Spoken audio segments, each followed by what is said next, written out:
put a nickel in the short. That's your nation.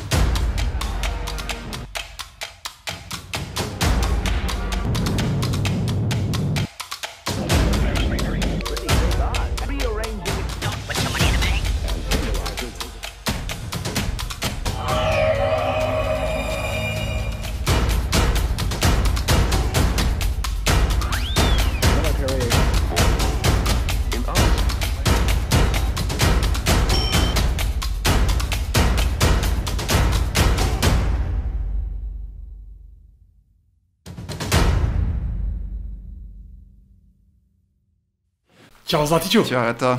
Dobro, evo nas opet u našoj emisiji. Držimo ritam. Držimo ritam, nećemo da ponavljamo da se toliko stvari dešava da je jako teško sve ispratiti, jer postajemo dosadni više sa ponavljanjem toga. Nas dvojice smo pričali pred emisiju šta i kako sa temama koje bi obrađivali ovaj put. Složili smo se da iako ima jako bitnih međunarodnih stvari od carina Trumpovih nadalje, koje bi vredelo obrađivati, da jednostavno ne možemo da postignemo sve ako hoćemo da uradimo ono što smo se nameračili, pre svega se fokusiramo na onu situaciju vezanu za proteste u Srbiji, budućnost i tako dalje, i onda smo dogovorili da nekako ove tačke koje obično posvetimo pregledu situacije u svetu ili tako nešto, više fokusiramo na stvari koje su se ovde dešavale i iz kojih onda kasnije možemo neke stvari da izločimo za temu emisije, odnosno pitanje ili šta da se radi. Pa krenut ćemo od toga, onda ajde da vidimo, znači, ovih dana, baš dok snimamo emisiju, je ovaj cirkus u Strasburu u vezi biciklista koji su nam tamo došli, koji su proputovali ceo put. Tu treba naglasiti više različitih stvari, počevši od toga da ti studenti nisu predstavnici čitavog studentskog pokreta, znači njih su određeni plenumi poslali. Sa druge strane, mi možemo da vidimo bukvalno kako izgleda ono što se naziva astroturfing. Gledamo kako cijaški mediji, N1, ovi oni, od te akcije, koja znači nije akcija čitavog studentskog pokreta i tako dalje, prave nešto najbitnije na svetu. I to se završava baš ovih dana na jedan vrlo otužan način. Jadni ljudi koji su se sad angažovali uz put i tako dalje, koji su hteli na neki način da vide poveznicu sa protestom ovde, pa može čovjek da razume da izađu u Beču ili već negde gde postoje naši, da hoće da podrži i sve to. To se na kraju završilo na najotužniji mogući način, to sa nekim pismom koji su čitali Makronu, onom zlikovcu, ratnom zločincu, kriminalcu, čoveku koji mlati svoju populaciju uz pomoć policije na način koji nije ni približan, odnosno koji je mnogo okrutniji nego ono što radi čak i jebeni Vučić kod nas. Znači ti imaš ideju da se njemu obraćaš sa zahtevima da se pomogne, mislim to je stvarno ispod svakog nivoa. I mi smo ranije pričali o Savetu Evrope i više puta smo zaključili da je to prilično nebitna institucija današnjeg poretka.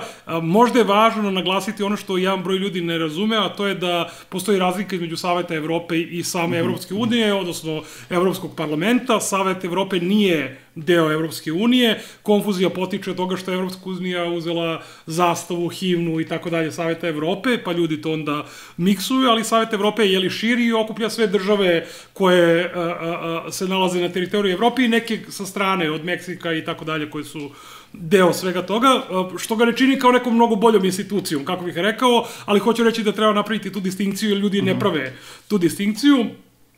Ovi naši su nesrećnici sada došli, vidim da će sada ići u Brisel, dakle radit će različite druge gimike, ali sad šta je meni na neki način bitno da kažem vezano za sve to, ti se sećaš u našem prethodnom live-u, ja sam najavio da će neki od nas otići u Strasbourg, ja sam otišao u Strasbourg i to na sledeći način.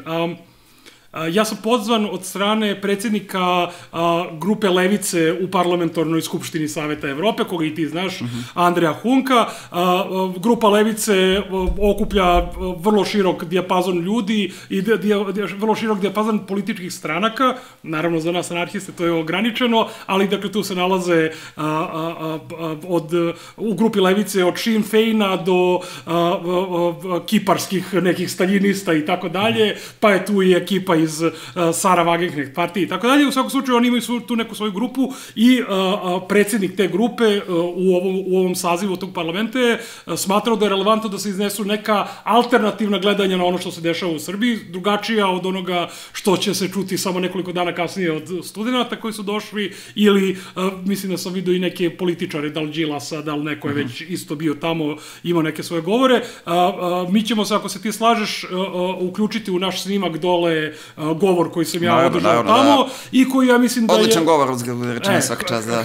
Hvala, mislim da su nekako bitne stvari rečene bez pretenzije da ljudi misle da je Savet Evrope nešto bitno. I ja mislim da je to jako važna stvar, da se više puta naglašava. Ja sam video kako funkcioniše dinamika sama u Savetu Evrope i kako ljudi gledaju na Savet Evrope. Bukvalno ti političari koji su tamo okupljeni. Oni na Savet Evrope gledaju kao bilo ko sedi kod nas u kafani i razmatra politiku. Dakle, oni Savet Evrope vide kao PR aktivnost. I oni znaju da i kod njih narod ne zna tačno razliku šta je Savet Evrope, šta je Evropski parlament i vode se sledećom logikom.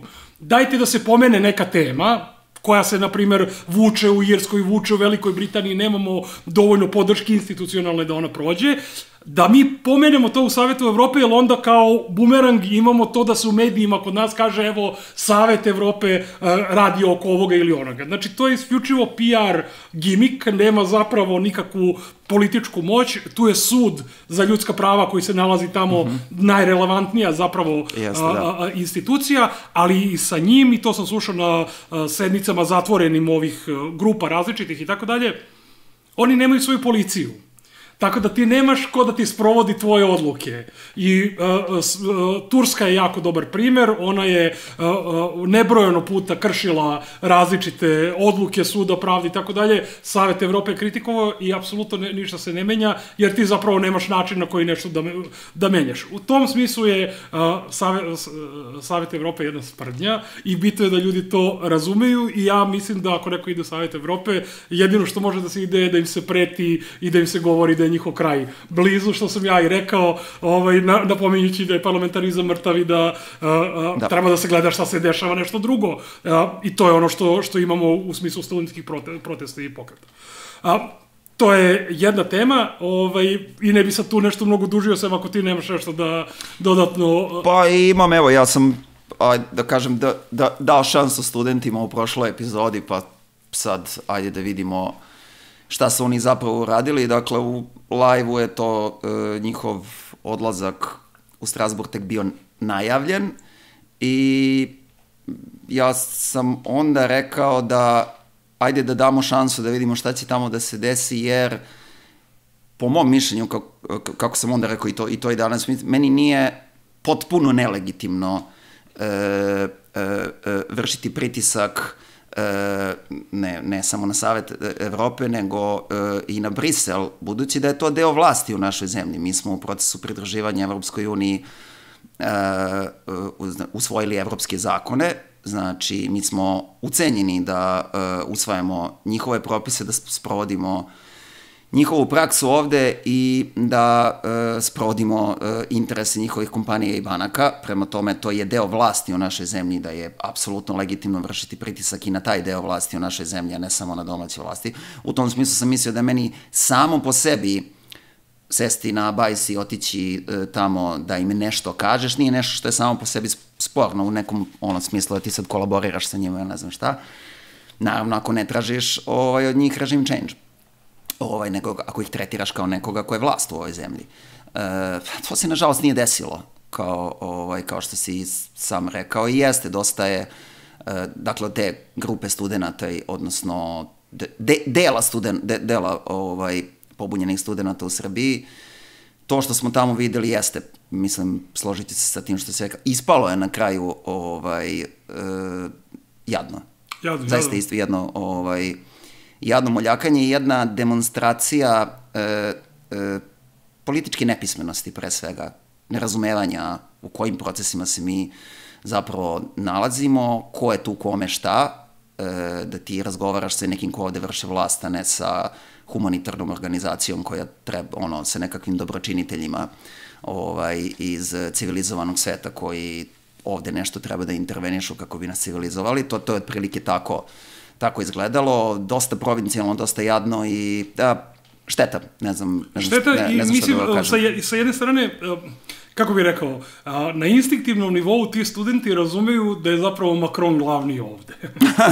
Dakle, samo što oni ne mogu to politički sebi da obrazlože, nego onda se završava sa molbom dobrom gospodaru. Ali zapravo čovjek kad razmisli da, njihova meta u smislu Macrona ili nemačkog sistema i tako dalje, ali kako bih rekao, Savet Evrope kao institucija je, ajmo da uzmemo primjera radi nemačko udruženje poslodavaca. Ta institucija je recimo 1000 puta moćnija u Evropi od bilo kakvog Saveta Evrope. I onda ako već ovi idu okolo moljakaju, mislim nek idu, dakle, ako već im je strategija, ajmo da molimo najmoćnije, onda znači treba da se poklonuje takoj nekoj instituciji, a ne da dolaze ovde i Macronu koji je kažem, belosvetski kriminalac, izlaze sa molbama, pritom pokazujući što ti kažeš potpunu političku nepismenost da ti zapravo ne pratiš šta se dešava u Francuskoj. Ne gledaš kako se Macron obračunava sa demonstrantima i kako Vučić može samo da uči od njega šta da nam radi, a ne obrnuto i to onda stvarno kao zapitaš te da li ste ljudi normalni, ali dobro, dakle, to se dešava, to je po mom mišljenju od početka bio promašen put, biće prilike u emisiji da pričamo i o onome što smatramo da je prava stvar, pa evo, ajmo da vidimo odmah već dalje u tom kontekstu. Krov nad glavom je napravio nekoliko zborova u vezi sa pitanjima izvršitelja, javnih i tako dalje, daj pričaj nam šta se dešavalo, kakva je situacija, šta možemo tu da očekujemo. Pa mi smo inicirali formiranje zbora, ajde kažemo, tematskog zbora, ne teritorijalnog, koji se za sada razvija u Beogradu, jer kao centar naših aktivnosti u Beogradu i problemi dužničkog ropstva su najozbiljniji u Beogradu i u bogatijim sredinama gde ljudima ima šta da se ukrade. Beograd, Novi Sad, znači neki veći urbani centri. Krenuli smo iz Beograda sa formiranjem, pozivanjem ljudi da napravimo zborove za ukidanje javnih izvršitelja i generalno za ukidanje dužničkog ropstva, odnosno različitih drugih mera koje drže radne ljude u Srbiji u položaju dužničkog ropstva. Na prvom zboru koji je bio 30. marta su usvojeni neki najvažniji zahtevi, dakle ljudi od tih 100-200 ljudi koji su se okupili tu i koji, između ostalog, mnogi od njih dolaze sa drugih različitih teritorijalnih zborova. Na prvi zbor su došli, naravno nisu mogli doći kao delegati jer je tek stvar u formiranju, ali su došli da se informišu i usvojili smo tih nekih 5 osnovnih zahteva koji, pored onoga za što se krov nad glavom zalaže od 2017. godine, a to je da nepokretnost koja ima funkciju doma dužnika i njegove porodice ne može da se pleni ni pod kojim uslovima, ni za bilo kakav dug, da se ovakvi privatni, takozvani javni, ali suštinski zapravo privatni izvršitelji, odnosno privatni preduzetnici sa javnim ovlašćenjima ukinu i da se vrate u sud kao što su radili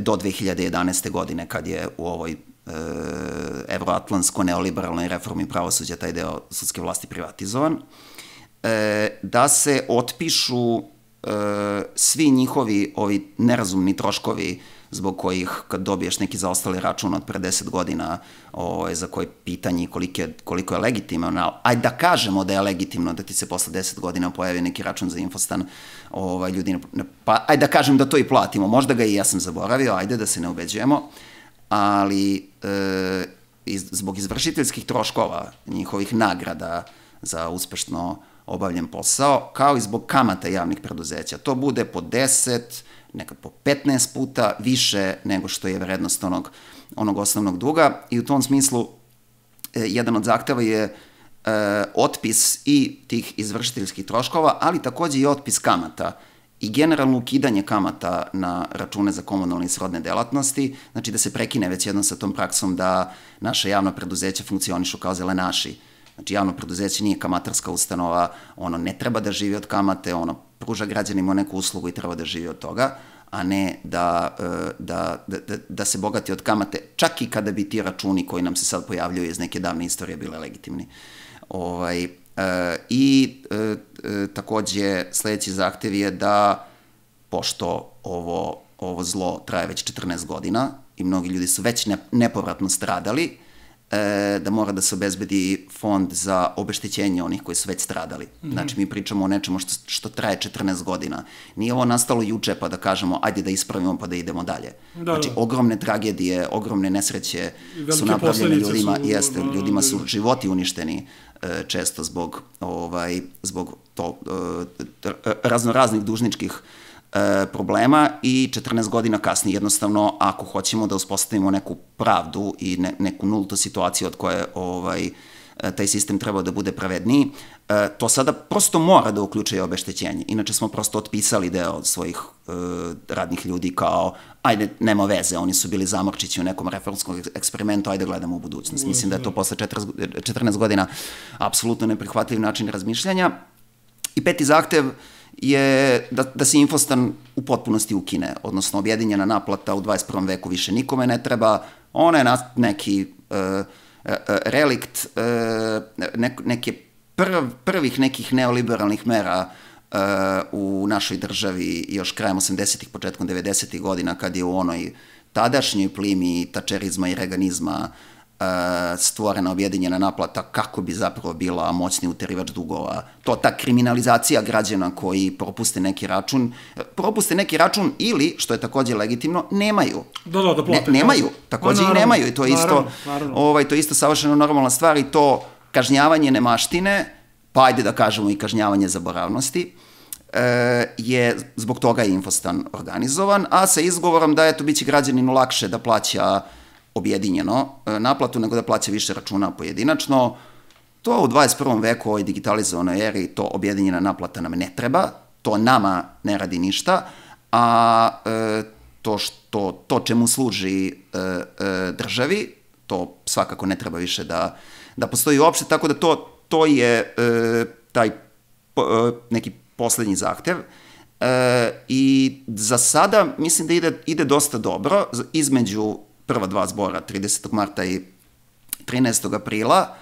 Ljudi koji su učestvovali u zboru su na svojim teritorijalnim zborovima predlagali da se prihvate ovi problemi, dakle da na taj način je ideja da po drugim teritorijalnim zborovima širimo zahteve, da ih ljudi prihvate i da onda vidimo sa čim možemo da računamo u nekom budućem organizovanju protesta, da prosto možemo da se prebrojimo koliko nas ima i da se napravi neka infrastruktura za neki ozbiljni pritisak zahvaljujući toj solidarnoj saradnji sa drugim zborovima. Zahtevi su prihvaćeni u potpunosti na Vračaru, deo zahteva je prihvaćen na Voždovcu, prihvaćen je jedan zahtev, ali to je dosta dobro za početak, da prosto tema uđe, jer nije jednostavno da sama tema uđe, treba ljudima da svare o čemu se razgovara. I da razumeju kako je to integralno deo sistemske represije. Sistemske represije i negde moramo, ono što je nekako krovu, i ne samo krovu, naravno i drugim organizacijama koje se bave ovim problemom, nismo jedini, stalno bio problem sa tim delom, sa napumpanim dugovima za račune za komunalne i srodne delatnosti.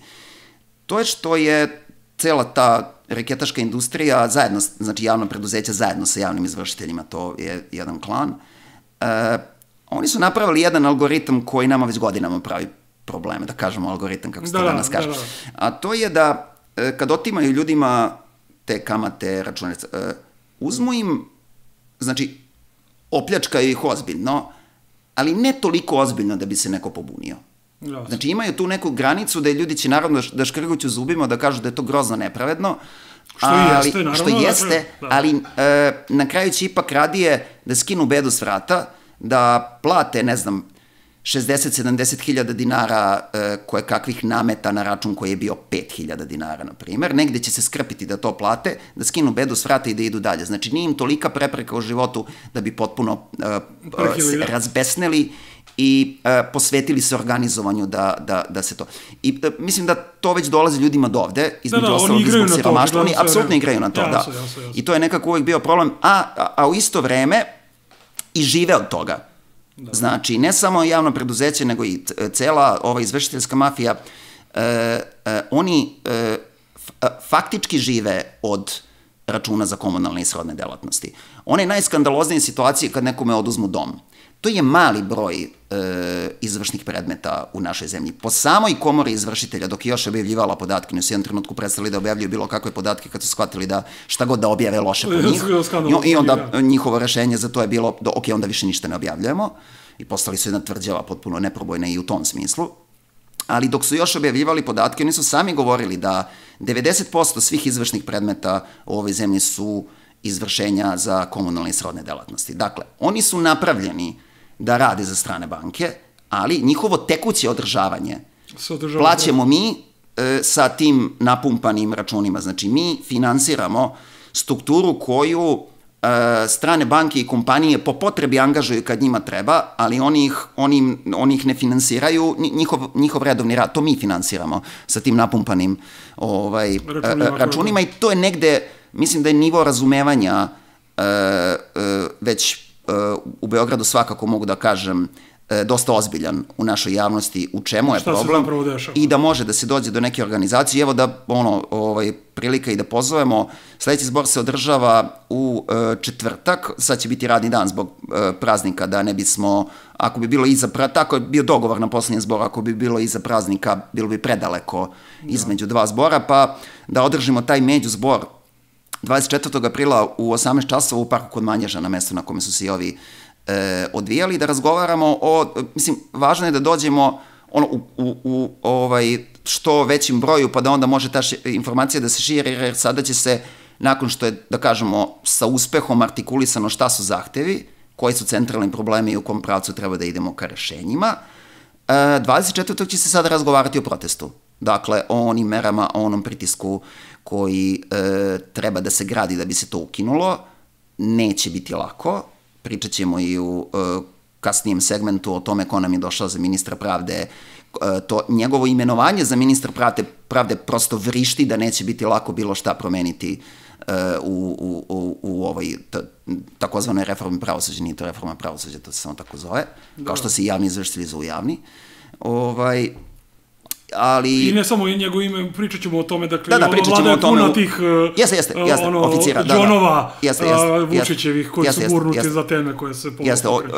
Ali da, ajde prosto da nastavimo da gradimo pritisak, 24. april, 18 časova, park kod Manježa, i to da mislim da je važno, razgovarali smo ovde i o tome, da što više zahteva klasne prirode ulazi u zborove, da ljudi prosto ne odustaju. To su naše komšije, naši sugrađani, naši zborovi, mi smo svi zbor i negde treba da se potrudimo da do zborova dođu pitanja koja smatramo važnim. I koja zapravo garantuju da ti zborovi imaju mogućnost da se prošire. Jer kad se postavljaju pitanja koje su zapravo relevantna ljudima, tada će se ljudi više uključivati u borbe. Ukoliko se zatvorimo samo u stvari koje su vrlo apstraktne ili samo na par nekih tema, to garantuje da će ostati u krugovima u kojima se sada kreće. A ako ovakve stvari postavljamo i još druge klasne prirode, to će značiti da onda neki običan čovjek može se prepozna u tim zborovima i da vidi zajednički model rada kao neko rešenje za sa jedne strane ručenje Vučića, a sa druge strane promene svih tih elemenata sistema koji su zapravo problem za normalan život svim ljudima. Tako da, pozivamo sve da se priključe, nema šta, to nam je tema, i pratit ćemo šta se dešavalo dalje, i izveštavat ćemo o tome i samo napred. Dakle, ljudi, ti znaš, ja sam uvek na pozicijama, direktna akcija je nešto što će nam pomoći da osvorimo svoje stvari, treba ići u tom pravcu, ali u krajnjem slučaju ljudi će na zborovima najbolje sami proceniti šta je najpametnije raditi u ovom trenutku. Tako je, znači, demokratski organizovan zbor, znači, ponavljam, krov nad glavom kao organizacija, inicijator zbora, zbor je svih ljudi koji dođu. To je to. Dakle, da se samo budemo jasni oko toga, da. Pa u tom kontekstu možda ova sledeća tema može na neki način da se dotakne sa tim. Ti i ja smo više puta pričali šta sa ovom temom, da li uopšte pominjati, ne pominjati, ulaziti u to ili ne ulaziti u to. Zaključak na kraju zbog nekih stvari koje su principijalnog tipa možda treba pomenuti i baš u tom smislu mislim da je dobro ovo što si pomenuo vezano za to šta je zapravo plenum i kako on funkcioniše i kako je demokratsko strukturisanje plenumskog organizova zapravo osnova ovog celog pokreta koji se dešava po Srbiji već mesecima i koji traje i koji baš zato što je toliko demokratski uspeo da izvuče skoro 500.000 ljudi na protest 15. Sad, vrlo je nezgodno kad čovjek treba priča samo o sebi i svoj ulozi u nečemu, to je po definiciji neobjektivno, egocentrično i tako dalje i sad, kako bih rekao, stvari o kojima želimo da pričamo, a to je dešavanja vezana za kulturu u blokadi i oslobođeni kulturni centar Beograd, dakle, to su stvari koje... Možda je ovo dobra ilustracija.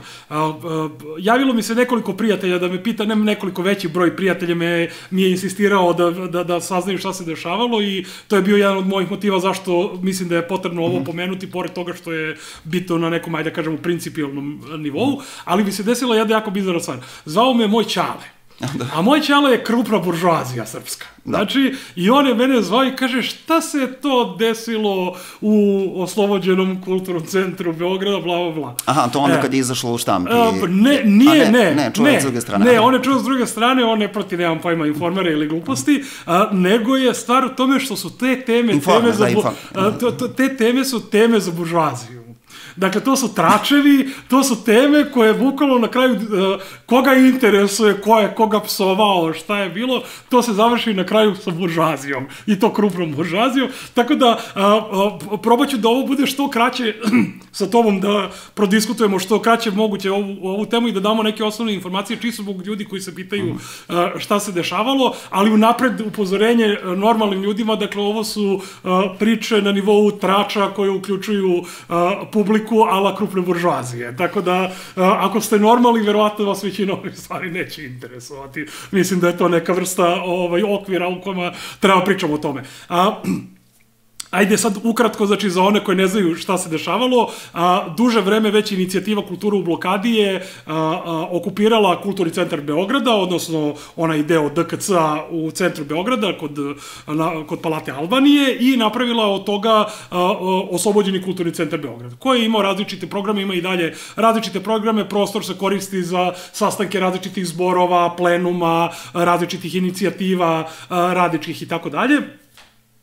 I tamo pred onaj anti-NATO protest o kome smo izveštavali u našim emisijama i live-u i tako dalje, koji se dešavao 24. na godišnjicu bombardovanja Jugoslavije, za dan ranije je u oslobođenom KCB-u bio zakazan govor na temu NATO bombardovanja i kao jedan od govornika je naveden Andrej Grubačić. Ti i ja znamo Andreja Grubačića već 20 godina, znači decenijama i tako dalje i sad nećemo sad preterano ulaziti u debate šta, kako, gde, ali to je tip sa kojim ja imam više decenija sukob, više decenijski sukob, smatram ga srpskim nacionalistom sa jedne strane, s drugom strane oportunistom i prevarantom i čovekom koji je pre svega seksista po svojoj filozofskoj poziciji. I to je meni apsolutno bilo neprihvatljivo, on se čovek predstavljao kao anarhista i mi smo zbog toga imali, kažem, decenijama sukob. On je na kraju završio u Americi predajući na nekom New Age fakultetu u San Francisku. To je neki fakultet koji u svom kurikulumu kaže da uključuje elemente New Age-a. Tako da to je ta vrsta institucije. On tamo ima svoju katedru za predmet koji je izmislio, koji se zove transformativna antropologija. Antropologija po sebi je naravno potpuno neozbiljna forma beletristike, od kad su sva plemena otkrivena po planeti, dakle, ali onda ima još nešto neozbiljnije, a to je nešto što izmisli Andrej Grubačić, transformativna antropologija, nećemo sad opet ulaziti u sve to. Elem, znači, to je tip koga ja znam 20 godina kao seksistu i vrlo mizoginu figuru i ja nisam, od kada je oslobođeni KCB napravljen, ja nisam bio tamo, nisam imao vremena, dešavaju se protesti, zborovi, znaš i sam koliko nam se stvari više ne možemo svuda da idemo, ali sam na grupi bio, ne znam, Telegram gde se dešavaju stvari vezane za organizovanje stvari u OKCB-u i vidim, u jednoj od onih grupa, vidim da je najavljen govor Grubačića. I ja sad pomislim, bože, ko sad to organizuje? To je organizovala radna grupa za program i vidim da je u radnoj grupi za program Saša Perić. Ja mislim da Saša Perića, on je čovek iz samoorganizovanog univerziteta Svetozar Marković. Jeste, i gostovali smo, Dakle, i gostovali smo kod njega kao osmatračica u magazinu pre, ne znam, jednu godinu dana, tako nešto, ne mogu setiti tačno kada, tako, dakle, tip koga mi znamo. Ali ja se onda setim da sam sa tim čovekom pre nekoliko godina sve ovo detaljno, mnogo detaljnije nego sada što sam pričao o Grubačiću, ulaziću u detalje njegove mizoginije, ovog onoga, pričao tom Saši Periću kada je bio kod mene u knjižari. Ja pomislim šta se sada dešava, zašto ovi ljudi dovode ovog čoveka za koga postoje svi ti problemi i odlučim da obavestim grupu i da im napišem, evo, ljudi, čisto da znate, ovaj čovek je problematičan iz više razloga, sad moji stavovi mogu nekoga da ubeđuju ili ne moraju da ubeđuju, to je sad na ličnoj proceni, ali ja onda pošaljem pismo koje sam dobio od Roxanne Dunbar Ortiz. Roxanne Dunbar Ortiz je američka profesorka koja ima 83-4 godine, koja je jedna od osnivačica drugog talasa feminizma. I dakle, nekako istorijska ličnost u ženskom pokretu kod nas, koja meni piše pre godinu, 2 dana, baš vezano za pomenutog Grubačića i kaže, mi smo ovde svedočili kako on eksploatiše mlade žene, koje radi razne stvari koje su neprihvatljive, pa smo čuli od tebe, čuli smo za tebe kao osobu koja je sa njim ulazila u sukobe, ili možemo nekako da razmenimo informacije. I sad, ja, dakle, te informacije koje sam dobio od te žene, podelim u grupi oslobođenog KCB-a i kažem, ja zaista ne zahtevam nikakvu akciju povodom Grubačića, ne tražim da on bude zabranjen, da mu njegovog gostovanje bude zabranjeno ili cancel ili tako nešto, ali sam smatrao da je relevantno sa vama da podelim ove informacije da bi se moglo razmotriti, ok, šta se dešava i da ljudi kada donose odluke znaju, imaju informacije na osnovu kojih donose odluke koga dovode kao govornika. To je ono što je iniciralo sad ceo sukob koji je usledio nakon toga, zato što iz nekog razloga Irena Ristić, sa kojom se ja znam duže vreme, profesorka sa FDU, i koja je bila deo Komiteta protiv imperializma i rata, zajedno smo radili tu stvari i tako dalje, ona na toj grupi kreće da insistira na tome da je to što sam ja uradio, odnosno ta podela informacija ljudima, sabotiranje rada OKCB-a. Zašto? Pa zato što je grupa radna, nakon što je dobila te informacije, odlučila da ne ugosti Grubačića. I sada, ja sam pokušao tu da online da vidim šta se dešava, kako je sada distribucija informacija sabotaža, pogotovo ako nije zahtevano nikakva akcija od bilo koga, nego su informacije podeljenje sa idejom da ljudi treba budu informisani onome što rade, jel? Dakle, Irena Ristić iz nekog razloga odlučuje da stavi kao urgentnu tačku plenuma OKCB-a to da sam ja sabotirao rad OKCB-a. I ja u tom trenutku, kao osoba koja nije se do tada pojavljivala, ali koja je, znači, javno optužena da sabotira na neki način rad OKCB-a, ja odlazim na plenum koji se održavao nekoliko dana nakon cele te situacije i shvatam da se tamo nalazi jedna neverovatna situacija. Da OKCB sa jedne strane čini jako veliki broj ljudi koji, da kažem, šljakaju. Jer svaka blokada, svaka okupacija zahteva da neko sedi na vratima, da donese vodu, da odnese stvari, da čisti WC, da održava stvari. Znači, to je nešto što zahteva dinamika nekog prostora koji si ti okupirao. Postoje ti ljudi i postoji s druge strane jedna grupa intelektualaca, genijalaca, koju čine i Irena Ristić i, ne znam, Luka Knežević-Strika i Nebojša Tamagoči Vukelić i ta ekipa, to su neki umetnici sve, dakle, različiti ljudi koji se pojavljaju isključivo na plenumima, kažu svoje ideje, šta bi bilo jako lepo uraditi, onda odu, a ovi nesrećni šljakeri su tu da spavaju po 2 sata, da po 12 sati, da 14 sati budu na vratima, da održavaju prostor i tako dalje. I, znači, došao sam u jedan prostor gde postoji vrlo jasna neka dinamika problematična, koja nema nikakve veze sa ovim sukobom, nego je očigledno inherentan problem tog prostora i tog okupiranog projekta, ajde tako da kažem. Da. Sad, kreće diskusija oko toga vezano za Grubačića i u tom trenutku ja shvatam da čitav taj plenum zapravo nema razrađenu direktno demokratsku strukturu. Oni su umislili da je direktna demokratija, iako ga čini jedan veliki broj ljudi koji su skroz sebe vide kao neke levičare i tako dalje, jako često ljudi ne mogu da shvate da direktna demokratija mora da bude demokratskija od ovog sistema u kom mi živimo. Mi ne možemo da kažemo naš model za borbu je nešto što je manje slobodarski, manje demokratski od ovog sistema u kome živimo. Sad, veliki broj ljudi koji su bili, ili jedan deo broj ljudi koji su bili u ovom OKCB-u, odnosno kulturi u blokadi, nije to moglo da razume. Nisu mogli da razumeju da ne može čovek koga neko za nešto, na primjer, optuži ili kaže ovako ili onako, da ta osoba ne može da snosi posledice dok nije prosuđena određena procedura da se nešto ustanovi. Jer čak i u državi ovaka kakva jeste. Ti ako kažeš ovaj čovek je, na primjer, silovatelj, postoji određena procedura, policijsko-sudska i tako dalje, koja se prolazi da bi se nešto ustanovilo. Da li se desilo ili nije, ta procedura je jako problematična, to je sad drugi par rukava, što se kaže, ali postoji određena procedura. A ekipa oko Irene Ristić i ostalih su u OKCB-u smatrali da je direktna demokratija zapravo neka vrsta malo naprednije forme plemenskog organizovanja. Gde ti kažeš, ovaj nam se ne sviđa, jel vam se ne sviđa, ostali kažu ne sviđa nam se, aj napolje sa ovim koji nam se ne sviđa.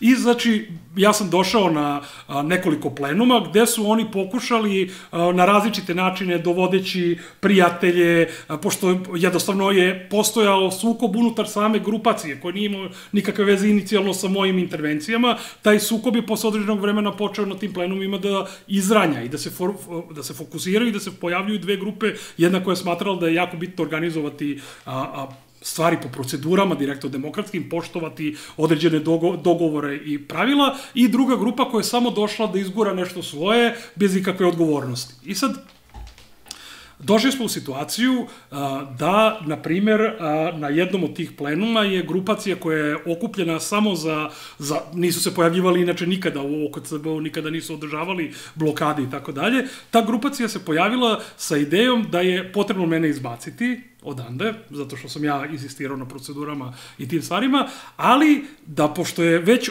došlo do zaključka da moramo da imamo neku proceduru za isključenje ljudi, proceduru za komunikaciju generalno, koja može da ima kao posljedicu isključenje i tako dalje, što ništa nije bilo ranije urađeno u KCB-u. Ekipa sa kojom sam ja došao u sukob je smatrala da prvo treba izglasati moje isključenje, a onda izglasati pravilnik kojim bi se definisalo kako se ljudi isključuju.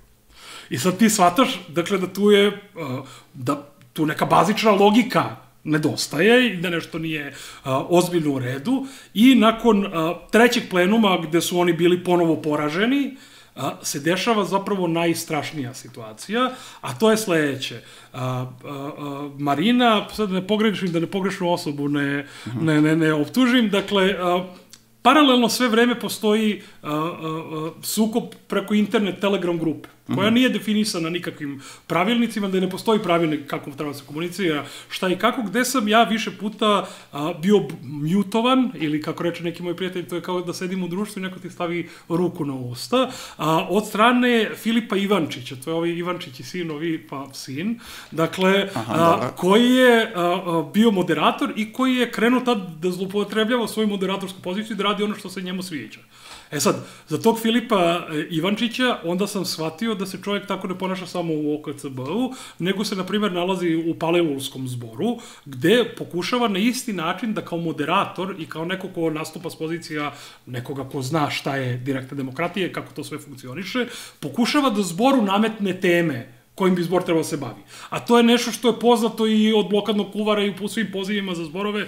Moderator je tu da moderira komunikaciju među ljudima koji su tu, a ne on da daje ili ona da nameće ideje i da pokušava da ih progura.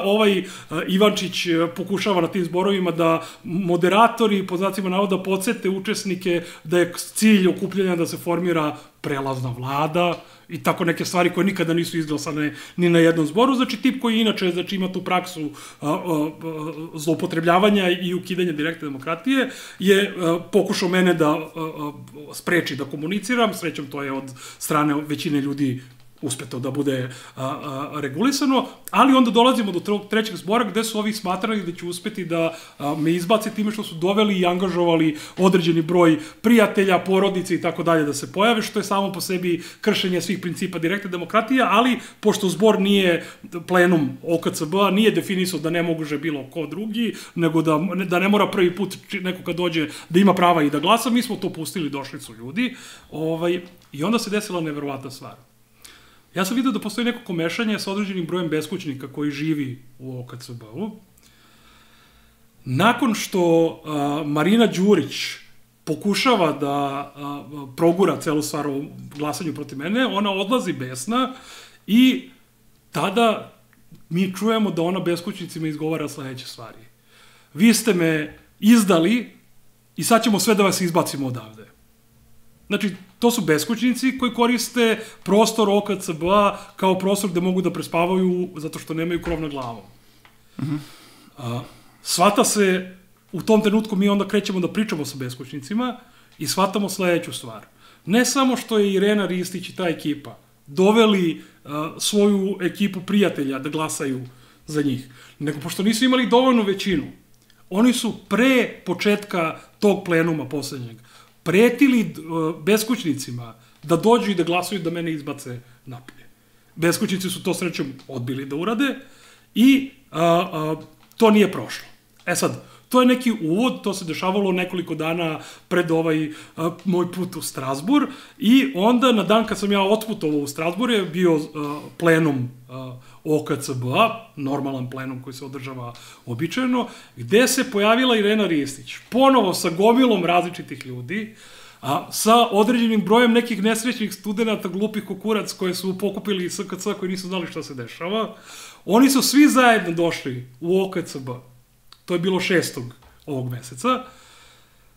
I kršeći sve odluke do tadašnje plenuma, da isključenje može da ide isključivo preko toga što postoji određeni pravilnik, da ti kada si u buržoaskom sudu, kada ti se sudi, ti moraš da budeš tu i da vidiš ko te optužuje, jer imaš prava da mu odgovoriš i da ga ispituješ. To je znači sloboda koju ti garantuje buržoazija. Ove budale su mene koji nisam tu. Čak i pre buržoazije. I pre buržoazije. To je Magna Carta. To je Magna Carta, jeste. Znači, ti ljudi su sada, dakle, odlučili da mene koji nisam tu, jer u tom trenutku putujem u Strasbur, da mene izbace. I tada su se suočili sa beskućnicima koji su ustali i svedočili o tome da su pokušali da ih nateraju da glasaju da mene izbace. E sad, to se desilo 6. Znači, jedan namešteni plenum gde su oni dovukli sve svoje prijatelje, ljude i tako dalje. 7. za kada je bio zakazan već sledeći plenum, niko se od njih nije pojavio. I ljudi koji su u oslobođenom KCB-u ostali, oni koji su šljakeri, koji rade tamo, zajedno sa beskućnicima su napravili naravno taj plenum i poništili sve te odluke koje su donete, vezane za isključenje mene i tako dalje. Međutim, prošlo je nekoliko dana i kultura u blokadi je odlučila da napravi javno saopštenje da su mene izbacili. Jer je njima jedino bitno da se bave sa mnom. E sad, da li su oni policija, da li su narcisi, to je potpuno irelevantno. Jer je to objektivno policijsko ponašanje, jer kako je modalitet bio da bi se tako nešto objavilo? Da bi se nešto tako objavilo, oni su morali da usvoje zapisnik sa plenuma na kom sam ja bio.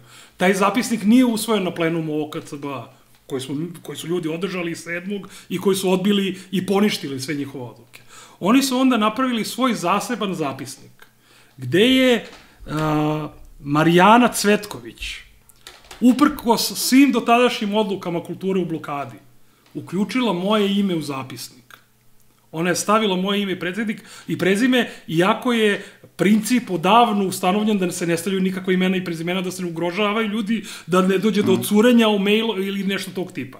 Ona je stavila moje ime i oni su na grupu od 200 i nešto ljudi 2 puta poslali zapisnik u kome je moje ime. Taj zapisnik je onda dospeo u Informer, jer je u njemu pisalo da su podmićivali beskućnike. I to je onda naravno iskorišćeno od strane Informera da kaže, evo vidite kakvi su ovi ljudi podmićuju beskućnike. Da, njima je to bilo, ali je i ovaj deo sa izbacivanjem tebe takođe... To je taj deo zajedničkog zapisnika. Kolateralni... Kao kolateralna šteta. Da. Znači, ti ljudi bukvalno rade za ovaj režim. Mislim, ne znam kako bih rekao. Ti ljudi stavljaju imena ljudi u zapisnike. I ono što je zapravo ključna stvar je da oni ne razumeju šta je direktna demokratija. I to je zapravo jedan od jako velikih problema. Treba razumeti da se mi sada nalazimo sa našim zborovima, plenovima u praistoriji direktne demokratije. Direktna demokratija je nešto što se gradi. Postoje određeni principi, odluke, metodi rada koji se grade kroz praksu i kojih se moramo držati da bi ta direktna demokratija negde išla.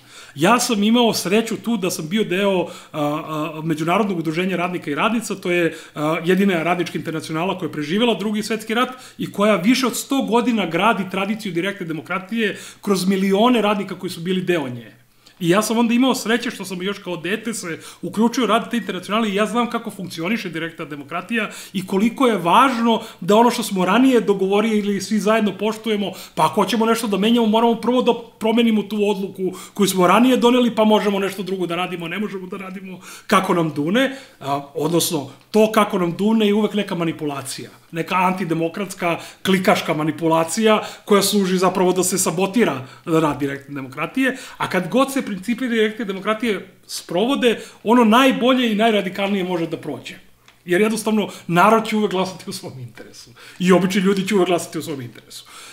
To je otprilike ono što se desilo. Ono što je posebno zanimljivo, takođe treba naglasiti je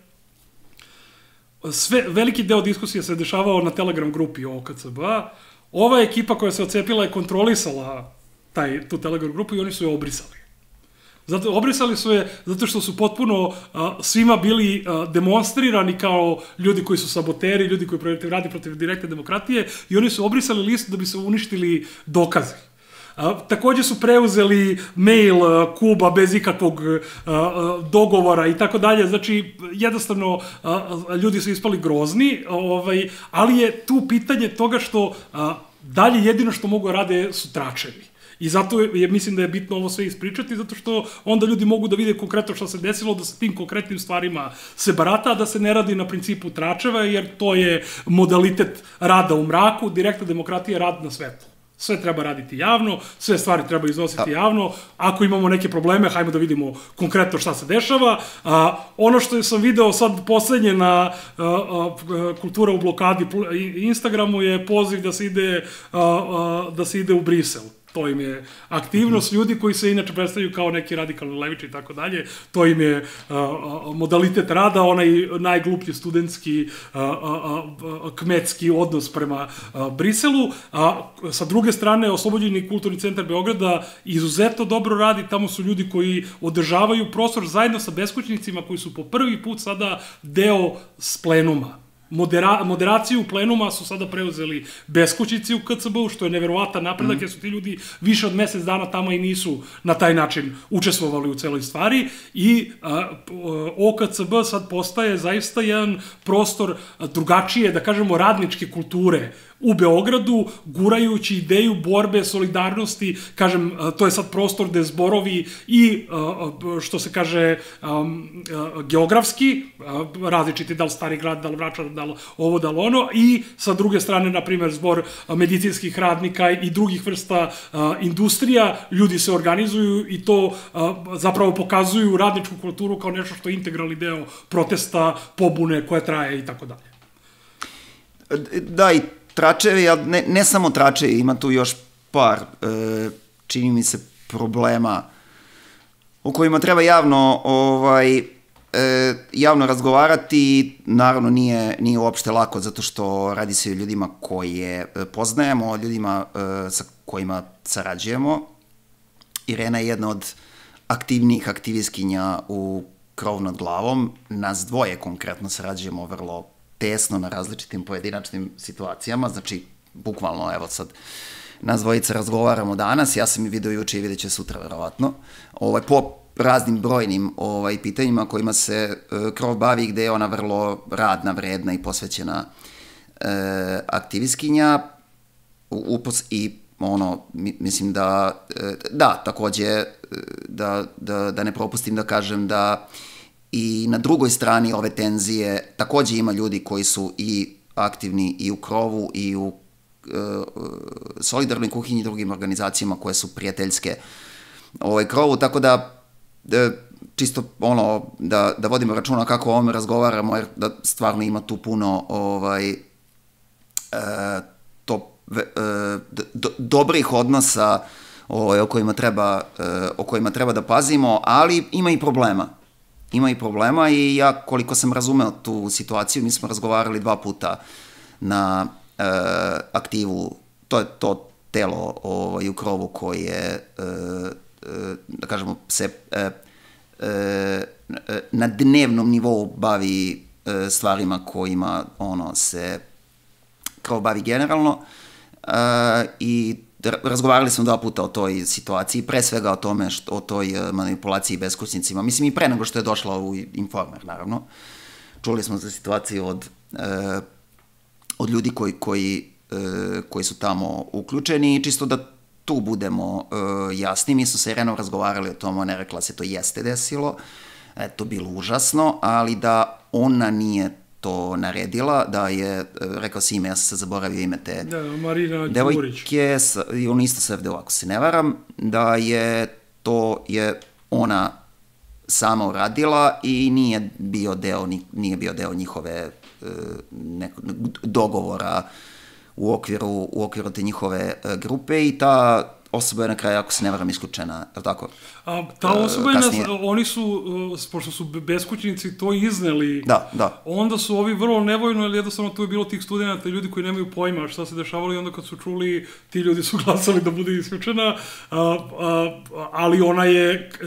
Ono što je meni tu problem je što je to brže nego što je Pavle Grbović obrisao ruke od svojih članova iz PSG koji su uhapšeni. Irena Ristić, koja je instruirala tu osobu sve vreme, je obrisala ruke od nje brže nego Pavle Grbović od ovih svojih iz PSG, i to... Dobro, može i tako da se kaže, ali može takođe i da se kaže da kad se tako nešto desi, prosto ne možeš da budeš na toj strani. Svako normalno ne može da bude na toj strani, naravno. Da, i onda, mislim, on kao može na različite načine to da se tumači to, da li je pranje ruku od svoje saradnice ili prosto ne, tvoja saradnica uradila nešto što ne možeš da podržiš.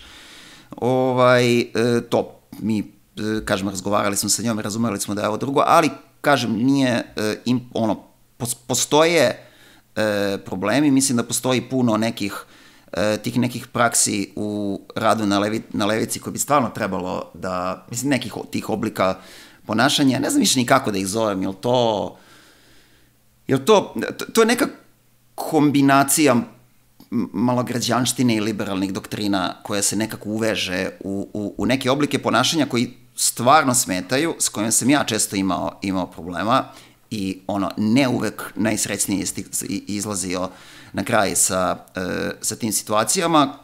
Pre svega, mislim, taj način da ljudi potpuno principijalne pozicije diskvalifikuju kao lične, kao nekakve lične ratove. Znači, da je obe stvari mogu biti tačne. I meni je sasvim u redu da ljudi obe stvari procenjuju. I da li ja imam neki lični odnos sa osobom koja se pominje u nekom mom principijalnom stavu, i šta je tačno moj stav. Znači, apsolutno nemam protiv da ljudi procenjuju i jedno i drugo. Ali da jedno potpuno zanemare, pod izgovorom da se radi o nekakvom ličnom sukobu. To je nešto što, o ličnom sukobu ili ličnom odnosu, što mi se, moram priznati, češće događalo, već decenijama traje ta situacija da se moj angažman na podršci različitim radničkim grupama od 2000. godine tretira kao nekakva lična stvar. Da mi to imamo nešto lično. To za vreme onih sukoba u PRL-u, to je malte ne bilo najnormalnija stvar da, ne znam, imamo kongres, Zdravko Deurić iz Jugoremedije se javi za reč i druga strana počne da galami da je ućutkaj ovog tvog krajiškog kuma. To ja. I onda je potpuno, to je diskreditovano sve što on kaže i sve što ja kažem. To je tamo nekakva njihova lična, to je neko zamešateljstvo i nemojte da ih slušate šta pričaju, jer je to potpuno bez veze, to šta oni pričaju, to oni nešto bez. Radi se zapravo o tom njihovom odnosu koji stoji iza toga i oni će zbog toga što guraju nekakav svoj interes reći bilo šta, pa i onda sve jedno šta su rekli. Da se na taj nešto, ali opet kažem, apsolutno nije sporno i da se obelodeni, da odnosi postoje i da ljudi to procenjuje zajedno. Ali ovo kad se pređe crta te diskvalifikacije da nemojte da ga slušate jer to je krajiški kum, to je, pritom, samo, mislim, kad sam već naveo taj primjer, to kažu ljudi koji nikad neće primetiti da je na tom istom kongresu o kome pričam. Već u sledećoj tački dnevnog reda Zdravko Deurić glasao protiv mog predloga. Ja sam imao nekakav predlog koji nije prošao, ali to se ne računa. Razumeš, računa se samo kad nekoga hoćeš da diskvalifikuješ, onda ide i kažem, to je jako često, to je postala jedna zaista jako otrovna navika na levici da to, kad nemam kontraargument, kad nemam šta da kažem, onda kažem, aha, ne, to je zapravo to neko tamo zamešateljstvo, nemojte uopšte da obraćate pažnju o čemu se tu razgovara. Kažem, a drugi problem, sa kojim sam se isto suočavao, to je da zbog toga kako sam ja nešto rekao, se diskvalifikuje šta sam rekao. I to do krajnjih granica, i to je stvarno jedan brak između malograđanština i vokizma, koji je doveo do toga da, mislim, ne znam šta da ti kažem, imao sam te situacije, mislim da treba da vodimo računa u buduće da izbacimo te modele iz razgovora i iz organizovanja na levici. Imao sam situacije da se organizuju sastanci, na kojima se o mom slučaju priča bez mene. Imao sam te situacije, mislim da sam ti pominjao da je bila, i zbog čega su ljudi mislili da je to potpuno legitimna stvar. Zato što će nekome biti neprijatno da kaže šta misli predamnom. Što je naravno ljudski, potpuno ljudski. To je potpuno ljudski. Ali čekaj, da li je nečija neprijatnost da nešto kaže predamnom starija od mog prava da mogu da odgovorim na optužbe koje se protiv mene ako je to zaista starije, mislim, što je tipična ta neka woke budalaština, da sad treba da vodimo računa odnosno, ne da treba da vodimo računa, nego da isključivo i jedino što postoji je sad da se čuvamo od neprijatnosti, po cenu, to kažem, kršenja nekih principa iz Magna Carte. Praktično. To su, ne znam, ozbiljni problemi, ne događa se prvi put i nije, mislim, nešto što, ali mislim da treba da razgovaramo o tome kako izbacujemo te modele iz svog rada. Nema tu ničeg demokratskog, nema tu nikakve brige o slabijim, kako se često prodaje, nema tu nikakve transparentnosti. Nije transparentnost da ti kažeš, na primjer, kao što se dešavalo u mojoj situaciji sa krajiškim kumom i tvojoj situaciji sa velikim neprijateljem, kako god sad, da se nema nikakve transparentnosti u tome, mada ljudi to prodaju kao transparentnost. Ajde, kao sad ćemo da pričamo o tome, jer zapravo se o tome radi, nemoj da ga slušaš šta priča. Ovo je pozadina, prema tome zaboravljaš šta priča. I da, ne znam, jesu ozbiljni problemi, apelujem da ih rešavamo, kažem, stvarno nije dobro jako mi je žao što su na različitim stranama te tenzije završili ljudi sa kojima jako tesno i jako dobro sarađujem. Užasno, ne samo da mi je lično nezgodno, nego prosto nije nešto što treba da nam se desi, ali ne znam, ajde da kažem, ovo su neki od problema, nije to, ostali bismo celu noć ako bismo pričali o različitim dimenzijama, ali razumeš šta hoću da kažem. Ovde konkretno su upravo problemi koje si ti naveo ključa stvar. Znači, sukob u ovoj situaciji je korišćen da, znači, od ljudi koji su hteli da dovedu tog čoveka koji je seksualni eksploatator žena. Hteli su da ga dovedu Saša Perić i Irena Ristić. I njih dvoje su onda pokrenuli sukob u OKCB-u zato što sam ja rekao nekome jedi govna, puši kurac i napisali u saopštenju da sam ja se ponašao seksistički zato što sam to rekao, u diskusiji o tome gde žena koja je osnivačica drugog talasa feminizma kaže ovaj eksploatiše žene. I sada se ne bavimo time što sam ja to poslao kao informaciju ili time što je debilna Irena Ristić rekla da ja sabotiram time što sam poslao informaciju, nego se bave time što sam ja nekoj budali koja me uvredila pre toga rekao i puši kurac. I onda se uhvate za to kao malograđani i kažu on je ženo rekao puši kurac. To je kao kada kaže dizelaš, kome kažeš jebem ti majku, on kaže moju majku ti ne... Znači kao neki krembili infantilne budale, razumeš? Ali zapravo nisu infantilne budale, nego su đubrad bezobrazna. Koja znaju da im neće proći na bilo kakvoj otvorenoj diskusiji javnoj sa argumentima, nego onda pokušavaš da ne manipuličeš jer ljudi ne mogu da prate sve detalje, ne zanima ih tračevi, gluposti, nemaju vremena, toliko stvari se drugih dešava da sad hvataju svaku stvar. I to im je prolazilo uvek dok nije bilo ljudi koji imaju energije da izguraju tu njihovu banalnost. I sad, treba o tome da pričamo, ti se sećaš u prethodnoj emisiji kad smo imali live, ja nisam pokrenuo to pitanje, ti si me pitao da ne pokrenemo, ja sam mislio da ne treba pokrenemo, složio sam se s tobom zato što smo zajedno radimo na ovome i cenim te kao saradnika, dakle, ti si rekao, ajde da se ne bavimo time, to je bilo nakon prvih tih nekoliko plenuma, gde se to završilo i gde je cela ta stvar bila gotova. I ja sam rekao, nećemo pričamo o tome, uz to sam znao da se ova Irena, relativno drži na FDU, nisam teo da to... I dalje se drži. Da je to sabotiram, ali tu imamo primer, ta Irena i taj Saša Perić.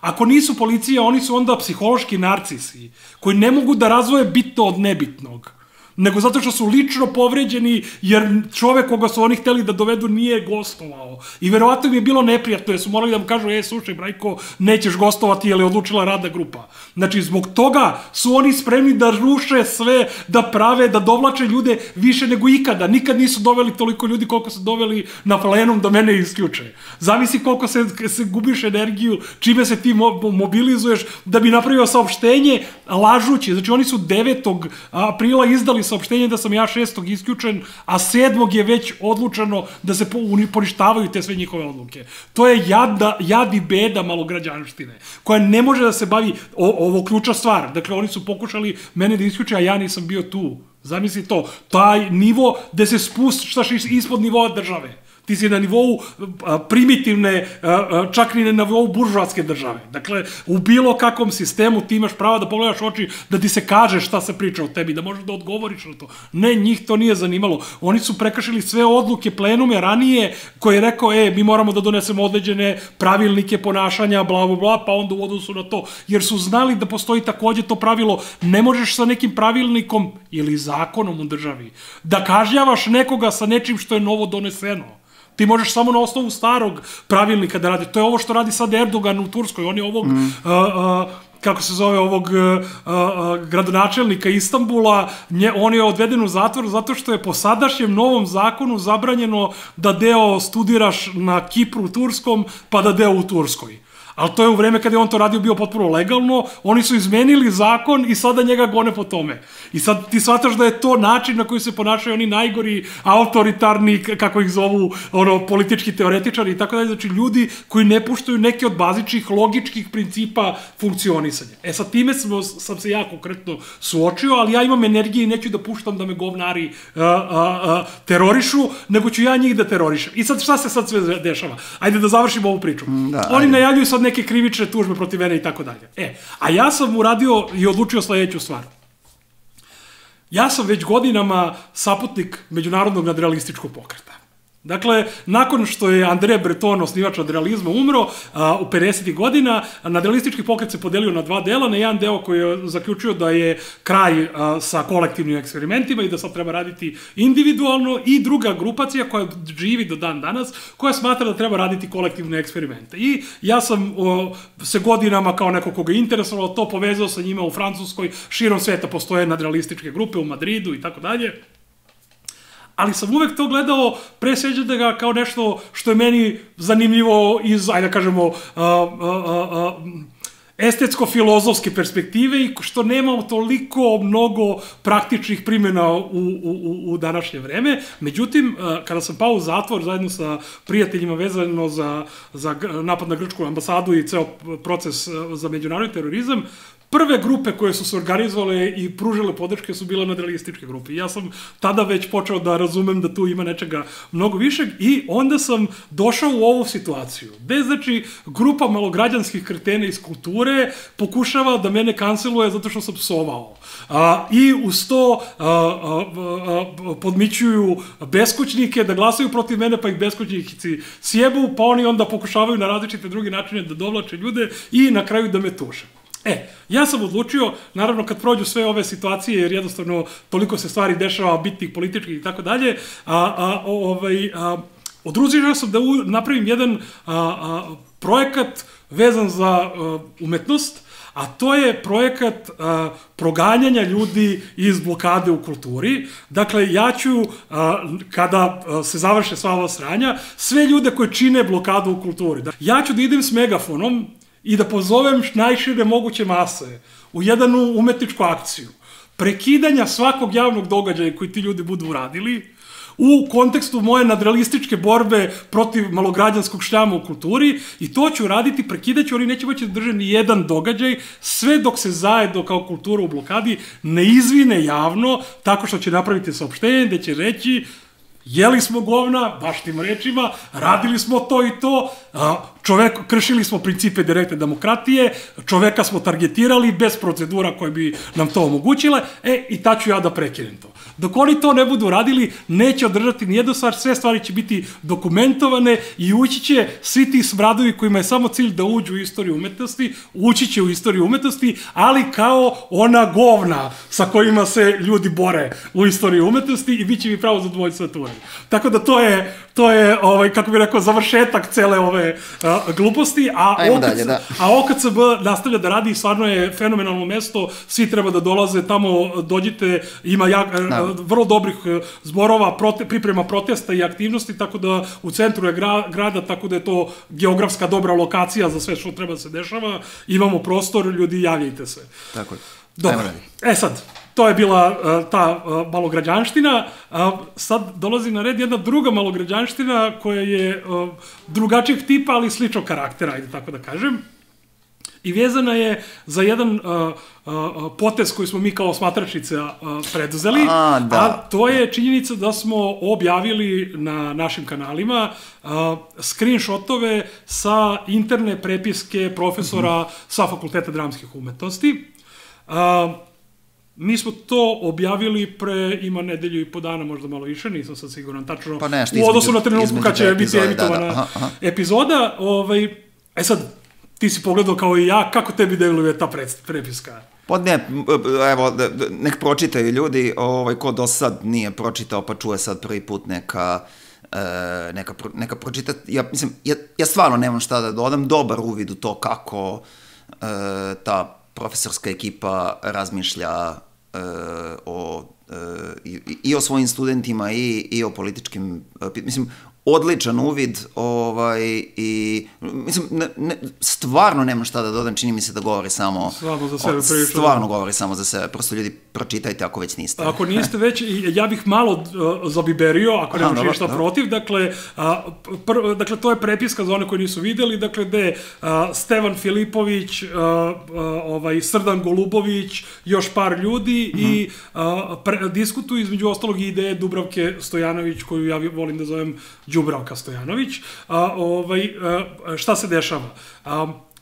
kao i što smo videli u različitim drugim slučajevima, pre svega Stevan Filipović kao jedan pas ove najliberalnije grupacije profesora, ide po medijima, bio je kod debilnog Kesića, bio je na drugim mestima, gde nastupa sa pozicija kako ekspertska vlada, to je naše rešenje, to je ili ekspertska vlada ili prelazna vlada, pa miksuje sad što to znači i tako dalje, a najveći zlikovci su studenti na Filozofskom fakultetu na plenumu koji odbijaju te ideje i koji su infiltrirani, kako on kaže, ili prožeti idejama anarhosindikalizma i partije Radikalna levica. I to je jedna budalaština koju on ponavlja i za koju je jako važno naglasiti da tu istu priču, kako PRL organizuje sve, pa kako ja kao anarcho-sindikalista organizujem i tako dalje na Filozofskom fakultetu, su stvari koje su na početku ovog protesta ponavljali pre svega ljudi iz pozicije. Yes. Znači, Čeda Antić, Đuka Bizon, Vučićević su bukvalno identične rečenice kao Stevan Filipović govorili. Dakle, govorilo se, eto, to su radikalni levičari, anarhisti, anarhista knjižar kontroliše to, to je partija Radikalne levice i tako dalje. To je, znači, sve bio narativ države. Taj narativ je sada potpuno preuzeo onaj najliberalniji segment profesora. Dakle, Srdan Golubović priča kako je to izgubljen slučaj plenum Filozofskog fakulteta i tako dalje. Da, izgubljen slučaj, da nisu naši, da. To su ljudi, znači, koji hoće da kažu da su studenti na fakultetu, koji jedini ima pre svega društvena pitanja u svojoj fokusu. Društvena pitanja o kojima svedočimo i sa kojima se borimo poslednjih 5 meseci. Da oni nisu relevantni, za njihovo mišljenje nije relevantno. Ali je mišljenje reditelja Srdana Golubovića relevantno o tome šta se dešava u društvu. Nije relevantno mišljenje sociologa i filozofa, nego je relevantno mišljenje montažera Stevana Filipovića i reditelja Srdana Golubovića. Ono što je najstrašnije, naravno da nije relevantno mišljenje samo filozofa i sociologa. Dakle, mnogo je relevantnije mišljenje mašin bravara i nekih normalnih ljudi, tetkica, domara, ljudi koji žive normalne živote, a ne ljudi koji se nalaze na povlašćenim pozicijama u društvu i tako dalje. Ali unutar njihovog sistema, gde su oni profesori, elitisti, smradovi, kojima je visoko obrazovanje najbitniji element i tako dalje, oni nastupaju s pozicije da izgubljen slučaj su filozofi i sociolozi, jer eto, neće da prihvate ovo. Filološki fakultet takođe je fenomenalno izašao protiv ekspertske vlade, znači mi imamo sve njih, ali šta je tu posebno mene, znači kako bih rekao, ta stvar je po sebi, mi smo to sve znali, ovo je nešto što nadopunjava sliku onoga što smo znali i dokazuje o čemu mi govorimo. Na neki način, naravno, oni mi približno blizu, slično Wikileaksu. Mi koji smo antikapitalisti, mi smo znali da se uglavnom te stvari dešavaju. Nas nije trebalo sad ubeđivati da ovi gadovi rade stvari na način na koji rade, ali druga stvar kad ti imaš papir i vidiš dokaz i kažeš, ok, sad izlazim iz domena teorija zavere, nego dolazim u domen argumenta, evo izvolite vidite šta je u ovim depešama koje Wikileaks objavio pisalo i šta se dešavalo. Isto tako, na mnogo manjem nivou, kažem opet, ovi podaci pokazuju kako ti ljudi razmišljaju o nama. Ali šta je tu, kažem, koji je element mene posebno iznervirao, to je Đubravka Stojanović. Znači, ta žena koja je na Filozofskom fakultetu zajedno sa Radušem Ljušićem i ovim, kako se zove, istoričarem Nikolom Samardžićem. Dobro. Znači, grupa naci kretena, NATO naci kretena, je pravila čitavu, oni su bili klika sa vlastima, jer Ljušić je u to vreme bio uz vlast, Samardžić i dalje uz vlast. Oni su pravili frku na Filozofskom fakultetu. I ti ljudi se sad javljaju ovim kretenima, Stevanu Filipoviću i Srdanu Goluboviću, da im pričaju kako je na Filozofskom fakultetu. Znači, SNS-ovi ljudi, znači, sve vreme se vrti oko oni su svi režimski ljudi. Dakle, oni će da šire preko Cece Bojković da smo ti i ja i ne znam ko je odešao da radimo, jel to piše tamo, da smo mi levo krilo SNS-a, ili levo krilo bije. Dakle, i tako dalje. Znači, oni će to raditi, a oni će sa ljudima koji su bili šefovi službenog glasnika, znači direktno Vučićevi ljudi, njihova mišljenja će da prenose i da govore da je to relevantno, potpuno reprodukujući ono što je govorio Đuka Bizon, Vučićević i tako dalje, znači cela ta ekipa, a naši da optužuju za tako nešto. I to je meni onda neverovatno i onda mi je kao vrlo draga... Beda profesorskog života. Beda profesorskog života, dakle, i onda mi je drago došla njihov zahtev da se skinu na ovi screenshotovi. Naravno, mi smo principijalna izdavačka kuća ili, kako bih rekao, medijska produkcija i ne pada nam na pamet da skidamo stvari koje su istinite i koje su tu na izvolte i zahvaljujemo se gledaocima koji su nam to poslali i pozivamo sve ljude da ako imate dobre informacije, ako imate stvari koje vredi javno izneti, mi smo tu da to uradimo. Sve što će za rezultat da ima da se o politici govori javno. Da se o onome o čemu što radimo govori javno, da izađe iz domena kuloara i mračnih prostorija, jer to je, u mraku žive crvi i to je režimski i sistemski prostor. Mi treba da idemo javno, nas nije sramota naših pozicija, mi ih javno iznosimo i treba javno i da diskutujemo sve što se dešava. U krajnjem slučaju, to je na neki način ideja ove emisije. Tako da, dobro, to je što se tiče tih screenshotova. U tom kontekstu jedna mala eskapada, ajde tako da kažem. Imali smo u live-u prethodnom ti i ja onako jednu tiradu protiv NATO levice i tako dalje. Dakle, ova ekipa iz Novog Sada koja je napala PRL i napadala ASI i PRL i tako dalje. Pa smo pričali o tome šta su i ko su oni, dali neke informacije. I sad ono što je mene fasciniralo, pošto je, i tu se vraćamo na ovo što si ti pričao u prethodnoj tački, gomila ljudi politiku ne vidi kao politiku, nego kao neki privatni ili lifestyle izbor u najboljem slučaju.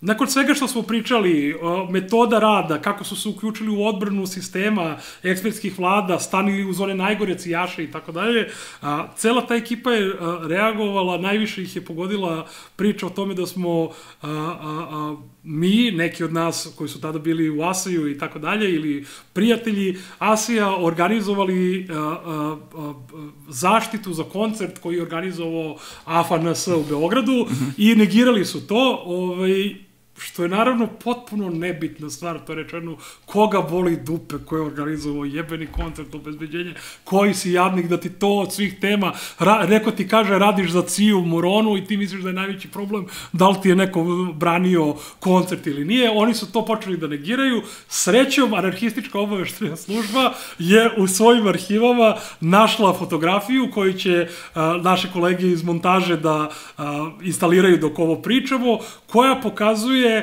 grupu nas koja uključuje mene, čoveka koji je trenutni rabin novosadski, koji je tada bio u AFA Novi Sad, Daška Milinovića, koji je imao koncert tada i još određene grupe ljudi, prijatelja, koji smo se tu okupili da branimo koncert od potencijalnog napada nacista. Nacisti su se naravno usrali kad su nas videli, nisu ništa smeli da rade, kao i obično, tako da to nije bitno, nego hoću reći...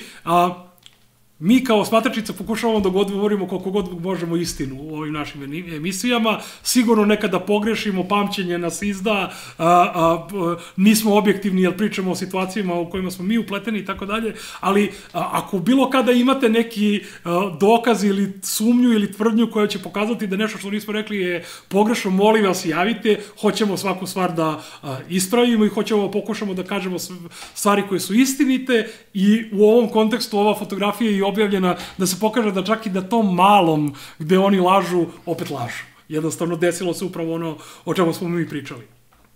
Sad, izvini. Samo da dodam, nemam bog zna šta da dodam na ono što sam rekao u prošloj epizodi o toj ekipi, o toj, kažemo, generaciji sa naše liberalne levice, što su ljudi naše generacije, što su ljudi naših godina. Sam možda bi eventualno dodao zato što mi jedan mlađi drug me nešto pitao, pa mu nešto otprilike nije bilo jasno ko je tu kada bio u čemu i sad, mislim, ok, kalendar je uvek važan. Tako da ne smaram sad sa nekim pitanjima koje sam dobijao, mislim da nekako bi probao zajednički da odgovorim na sve to što su, kažem, uglavnom ljudi koji su mlađi, koji ne pamte taj period, a kad nešto ne pamtiš, onda je uvek teže organizovati kalendar nego kad znaš šta je bilo pre čega i posle čega, to je se. Pa, ja bih dodao još u linkovi ispod emisije jednu deklaraciju koju je tada još uvek Socijaldemokratska unija, još uvek ne Partija radikalne levice, usvojila na istom kongresu na kome sam ja izabran za predsjednika tadašnje SDU, i onda je na moj predlog i u sastavu te neke platforme sa kojom sam se ja kandidovao za njenog predsjednika usvojena i ta deklaracija. A to je deklaracija SDU o sopstvenoj prošlosti, gde smo ukratko svoj antiratni angažman oglasili kao herojski period partije i svoj udeo u privatizacijnim zločinima kao sramni period partije. I to je ta neka crta koja je u tom trenutku napravljena. Vezano za ono što sam pričao o tome, znači o ljudima koji su to neke zrele godine svog života proveli igrajući se četnika i partizana u partijama koje su sprovodile privatizacione zločine. Ta ograda se odnosi na čitav taj angažman, ne samo na SDU, već sam pričao, njen blizanac u Novom Sadu je bila Liga socijaldemokrata Vojvodine, pa bih dodao, eto, prosto i taj dokument da razjasnimo šta su te pozicije. To je prosto, mislim, to su prosto ljudi o kojima ja ne bi dalje. Jasno, ja mislim, ako zanima mlađe drugare, uvek možemo da sednemo pa da pričamo negde i van konteksta emisije. Jeste, tako, da objašnjavamo istoriju kada je šta se dešavalo. Što se tiče mene i ekipe koja je tad bila u Asiju, mi smo od samih početaka, tamo početkom 2000-ih radili sa Antifa ekipom koliko je bilo moguće. Organizovani su i prvi protesti antifašistički u Novom Sadu i u Beogradu u to vreme i tako dalje, ali stvari u tome što kada je čovjek dovoljno dugo tu, to traje već dovoljno dugo i neke stvari koje nama dvojici mogu da deluje, pa mi se sećamo toga. To je bilo zapravo pre 20 godina jebenih, dakle, ili 15 godina i tako dalje, i onda čovjeku prvo bude... Da, ljudi koji su se tad rodili su danas naši saborci. I onda čovjeku prvo bude neprijatno što je toliko mator i, dakle, sramota ga je od cele te stvari i tako dalje. Tako da, ali ovo sad, kako bih rekao, poslednja dešavanja, barem sa moje strane, a verujem da i sa tvoje, su pre svega inicirani time što su neki ljudi odlučili da niko ih ništa ne pitajući, da napadaju kod vama s Partiju radikalne levice, s druge strane anarcho-sindikalističku inicijativu. Niko ih nije tuko po ušima, niko nije treso mrdo kavez i tako dalje. Ljudi odlučili da se svađaju i onda je zato izvučeno. Niko stvarno ne misli da je relevantna sad tip, dakle, ekipa ne postoje i oni sami kažu, FNS ne postoji, Međa igra balote tamo negde u Novom Sadu i tako da je sve to super. I tako da uopšte nema veze sa aktualnom politikom, sem što smo prozvani. I onda smo iskoristili ovu malu platformu. Ne postoje, ali postoje za lažne optužbe, da. Za to postoje. Za to postoje i onda smo iskoristili ovu malu platformu koju imamo da nekako na to odgovorimo. Sad, ja bih ušao sad onda opet sa tih malo vrlo konkretnih stvari u malo opštije stvari koje se sada dešavaju u ovom trenutku i koje mislim da mogu budu zanimljiv uvod u temu emisije. Prva stvar je ovaj buđavi, raspali Vučićev miting koji je održan petak, subota, nedelja, 11., 12. i 13. To je, ja mislim, potpuni poraz Vučićev.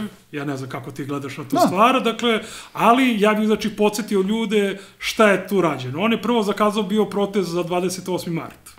Taj protest nije održan. Tako je. Pomeren je. I onda je rekao u stilu onoga pobedit ću vas svuda u svetu i tako dalje što je pričao ranije, da će to biti najveći protest u istoriji Srbije. I u jednom trenutku je krenula se baca ta ideja kako će to biti trodnevni protest. Jeste, da. Sad, trodnevni protest održati je zaista ozbiljna stvar, ajmo da vidimo kako to izgleda. Pa onda kako se bližio taj trodnevni protest, shvatili smo da trodnevni zapravo podrazumeva 11. uveče od 7. Dakle, nije trodnevni uopšte, nego je od 7 uveče prvog dana, pa onda, sledeća 2 dana. I onda smo videli da je zapravo to sve jedan protest koji se održao drugog dana, da je ostalo bilo razvlačenje ljudi na pljeskavice, na ovo i ono i tako dalje. Na tom protestu je bilo između 50 i 60 hiljada ljudi. Po procenama arhiva za javne skupove, o kome već smo pričali ranije, znamo osnivače i verujemo da su stvari rađene kako treba. Naravno, to je odokativno, možda je 10.000 gore, dole, ali ljudi, posle protesta 15. da dođeš sa tim s protestom i da to predstavljaš kao najveći protest, pa to je sramota. To je toliko bilo bedno. Ja sam pratio preko interneta koliko sam mogao stvari i onda su dobro one Naxi kamere, koje ima kao Naxi radio, ima kamere pa možeš da pratiš po Beogradu različite ulice, kako šta izgleda, i onda sve vreme sam bio ubeđen da vam pomislim izbila neka frka nešto, jer je u Takovskoj stajao roštilj. I onda vidim onaj dim, pomislim neke baklje, nešto, a onda u jednom trenutku krene baš veliki dim, ja pomislim, jujebote, možda stvarno nešto bilo, i jeste bilo nešto, zapalio se roštilj koji je bio u Takovskoj ulici. Dakle, ovi nesrećni ljudi koji su tu dovedeni, naterani, neki, svi recimo ovi naši beskućnici iz OKCB su otišli, uzeli po 2000 dinara i to smo, svi podržavali smo svi da idu da uzeli. I dobar deo mog komšiluka Pa svi treba da odu i da uzmu pare, apsolutno ljudi, molim vas da im se uzme što više para, dakle treba da se ode, ali znači taj protest je stvarno bio ispod svakog nivoa. I ne samo što je protest, kako bih rekao, po broju ljudi koji su ono, čim je krenuo Vučić da priča, krenuli su da odlaze ljudi i tako dalje, stvari koje su tu iznošene. To je, znači, žene sa detetom koje su užasno bolesne, neizlečivo i tako dalje. Znači, ono, na najstrašniji način maltretiranje psihičko ljudi koji to gledaju, pa onda ovaj nesrećni poludeli otac, poludeo od toga što mu je dete poginulo, pa sad optužuje teroristički napad za ono što se dešavalo na železničkoj stanici i tako dalje. Znači, to je toliko, to je kao onog ludaka što su mu ćerku ubili, kako se zove, Jurić, dakle, znači čovjek poludi od nečega i onda ga oni zlostavljaju, javno ga koriste. Mislim, neko bi mogao da kaže da to važi i za Vučića i to je verovatno tačno i taj čovjek nije normalan na neki način i njega koriste javno, ali njegova moć je mnogo veća nego ovih ljudi. Znači, Jurić već postaje bolesnik jer dobija neku moć sa fondacijama svojim, znači on se je sad stručan da priča o tome šta se dešava kad ti otmu dete zato što su njemu oteli dete. To je, razumeš, to je kao da kažeš ja sam bio u sudaru, ja treba budem sad inženjer saobraćaja kako se voze kola. To nije baš nešto da te preporuči, pogotovo jer im je jasno da im nije dobro i pričali smo već o tome. A takođe se smatra da je, mislim, deo medija ga smatra kvalifikovanim da priča i o kažnjavanju. I o kažnjavanju, što smo pričali da je posebno veliki problem zato što se to sve izlači. Dakle, oni su dovodili ljude da pričaju najstrašnije moguće stvari. Doveli su i Vučića da preti, ali i on je to radio nekako kilavo, jer je sve, ja verujem da je... Loša energija bila strašna, znači ko će, koji taj kurac, dakle, tu nema ništa. Dakle, vrlo bedno. I sad, ako je on mislio da napravi neki događaj koji će mu legitimisati dalje neku kontrarevoluciju ili represiju neku, on to nije uspio da uradi. Ovo je bedno, on nema legitimitet ni za šta, on nema legitimitet da priča, mislim, bio ovaj Čaci, debil i tako dalje, znači niko od njih nema nikakav legitimitet da kaže, mora da se deblokira, ima neko ko će stane, neće niko da stane, čoveče, iza tebe, neće niko da stane iza tebe. I ono što je zanimljivo da je Dačić ostao ministar policije, dakle to je, znači Dačić je naravno ucenjen potpuno sa koferčetom i tim stvarima, ali on zapravo ima monopol na silu u ovom trenutku i onda je pametan, sad govorio iz perspektive real politike buržoaske, on bi već odavno napravio deal sa opozicijom, jer ko će da sprovede, neće ići nemam pojma, neko lično od ekipe iz SNS-a, Orlić ili ne znam ni ja šta, nego je policija ta koja će nešto da mu sprovodi, tako da mislim da je onako prilično bedno sve to izgledalo. Ne znam kako je tebi delovao. Ja bih onda krenuo dalje prema talasu represije koji se desio i sa strane režima pred sam njegov protest, ali koji se nastavio nakon protesta Vučićevog. Jer mislim da je to tema time bi se dalje bavio, a ovde bi da nekako obradimo sam protest. Da zastanemo samo na protestu, jeste, razvoj situacije je negdje i važniji. Ali mislim da je važno i da kažemo šta mislimo o svemu ovome. To je bilo jako tužno, skoro se slažem sa svim što si rekao. Konstatovali smo davno, čak ne ni samo vezano za ove proteste, da Srpska napredna stranka više nema podršku i to se stvarno videlo. Nekoliko puta smo to ovde ponavljali, kako se topila njihova podrška od 12. 14. pa na ovamo i znači stvarna podrška, što SNS nekad jeste imao, zaista besne ljude na svojoj strani, to više ne postoji. Ovo su samo ovi stvarno tužno nesrećni ljudi uterani u tu klopku da se tu pojavi. To je sve što je SNS u stanju da uradi i da privuče. Oko toga, oko samih ljudi koji su došli na protest, bilo je dosta, ispratio sam da je bilo nekog debatovanja i dosta ljudi koji, da kažem, smatramo da su sa levice ili takođe kažu da su sa levice, pa ajde kažem, tako se samo određuju, što je legitimno, da je bilo tih komentara kakav je odnos prema tim ljudima, kakav je odnos sa druge strane, iz opozicione javnosti, od opozicijnih lidera, kako se tome govori. To negde jeste važan razgovor, meni je smetalo u tom razgovoru što se to non stop kulturalizuje. To je potpuno kao da se radi o kulturnom ratu, kao da se ne radi. I tu, evo čisto, što se mog stava tiče, otprilike ovako,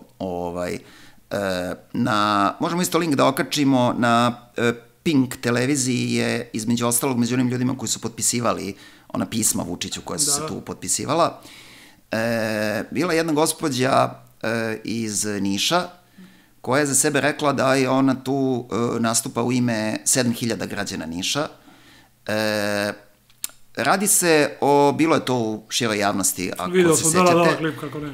Radi se o onoj grupi opljačkanih bivših radnika Niša koji dan danas, 2025. godine, traže svoje neisplaćene zarade iz privatizacije i stečajeva. I dan danas im ništa nije isplaćeno. I oni se i dalje organizuju oko toga. Njima je lokalna samouprava u Nišu bila predložila jedan bedni, potpuno kriminalni sporazum. Oni koji su predložili taj sporazum treba pobiti i treba pobiti sve one koji koriste reč sporazum da bi opisali tu ucenu. Njima je bilo ponuđeno da dobiju nekakve socijalne isplate od lokalne samouprave, a da se odreknu svih svojih potraživanja pred sudom. Uključujući troškove, uključujući sve, znači to, naročito posle toliko godina, mi pričamo o decenijama, prođe život dok ljudi sačekaju pravdu. I kao to zaista, oni su naravno odbili dobrim delom i naravno da je bilo ljudi koji su pristali. Naravno da posle svega da je bilo ljudi koji prosto samo hoće da izbace to više iz svog života i to isto razumem, ali veći deo nije i oni nastavljaju da se bore. Gospođa koja je bila na Pinku i koja je tu došla i napisala to pismo ispred njih, znači da se razumemo, ja sam na njenoj strani. Ja sam 100% na njenoj strani. Ja mogu da mislim da način na koji su oni krenuli da rešavaju svoj problem možda ni najpametniji. Ne mogu baš ni potpuno mirne savesti da im kažem da ne treba ni da pokušavaju tako nešto da urade. Mislim da je i za njih i za sve nas mnogo bolje da to svoje apsolutno legitimno i nasušno pitanje u ovoj zemlji rešavaju preko zborova, a ne obraćajući se, mislim već smo razgovarali o tome. Naravno. Znači da rešavaju solidarnosti sa drugim ljudima i u razumevanju sa drugim ljudima preko zborova, ne potpisivanjem tog pisma, ali kažem, mogu da mislim da im je pristup negde pogrešan, ali ja sam i dalje na njenoj strani i ostajemo na istoj strani. To su ljudi koji su sami artikulisali, im to rekao krov nad glavom, nije im rekla kolektivna odbrana stanara. Oni su sami artikulisali i izneli u javnost. Meni se duguje decenijama a meni kad dođe izvršitelj, njega to ne interesuje. To su ljudi sami rekli. Znači, kažem, ja sam na njihove, mi smo na istoj strani. Činjenica da su posegli za tim manevrom za koji ja prosto mislim da im neće mnogo toga doneti, ne menja ništa na činjenice da smo mi na istoj strani. Ma naravno. To smo rekli više puta, dakle, ljudi spontano, mi ne očekujemo da ljudi spontano dođu do nekih neverovatno radikalnih antikapitalističkih pozicija. Ljudi razmišljaju u okvirima kojima su im dati vladajućom ideologijom i sama činjenica da su oni u tim okvirima našli način nekako da nešto kažu protiv ovoga i da se to onda fenomenalno potrefilo, pa je na Pinku izašao taj snimak je zapravo fenomenalan. Bilo ko koji kritikuje zapravo budala koja ne razume politiku. Dakle, od tih ljudi će se stvarati kasnije ljudi koji će zapravo razumeti šta znači biti borbeno-politički na nekim pozicijama koje su antikapitalističke i tako dalje. Neće se od ljudi koji će samo jednog dana se probuditi i reći, brate, treba ukinuti kapitalizam i državu. Nego upravo takvi ljudi koji se bore kako znaju, pa onda iz te borbe nauče kako zapravo treba da se bore. To nema šta. To je to, dakle, nema šta. Toliko o tome. Sad pre i posle samog protesta došlo je do jačanja represije. Mi smo pričali o represiji generalno koja se dešavala od novinara do ovih debila iz PSG-a i tako dalje, koji su mi kao ljudi koji su antikapitalisti, antisistemski orijentisani, naravno da osuđujemo sva hapšenja, mi smo protiv zatvorskog sistema ovako kako jeste, to uopšte nije pitanje. I imali smo diskusije o šta je bilo u nekim protestima, šta je bilo u jednom drugom slučaju, ali ono što može da se vidi je da sistem pokušava da radikalizuje tu represiju i ja sam izdvojio nekoliko stvari koje mislim da su bitne da se pomenu, ali svakako sam nešto zaboravio, pa ti me molim te dopuni razmišljajući o tome. Znači, prva stvar koju mislim da je mnogo bitno podvući, to je Aleksandar Mitić, đubre, dekan medicinskog fakulteta iz Niša, koji je pozvao policiju na fakultet. Znači, to ime, taj lik treba zapamtiti, on se upisao u istoriju besramnosti ovde na našim prostorima. Dakle, dekani, rektori za vreme monarhofašističke diktature u Jugoslaviji se nisu tako lako opredeljivali za pozivanje policije, za vreme Tita se nisu tako lako za to, a ovaj smrad je to odlučio sada da uradi, da dovede policiju koja ispituje studente. Tu je možda jedna praktična stvar jako bitna reći ljudima. Policija je ispitivala studente tražeći da oni objasne šta oni rade tu. Jako je bitna stvar, pošto studenti, mnogo studenta nije imalo neku obuku šta raditi kad te policija privede.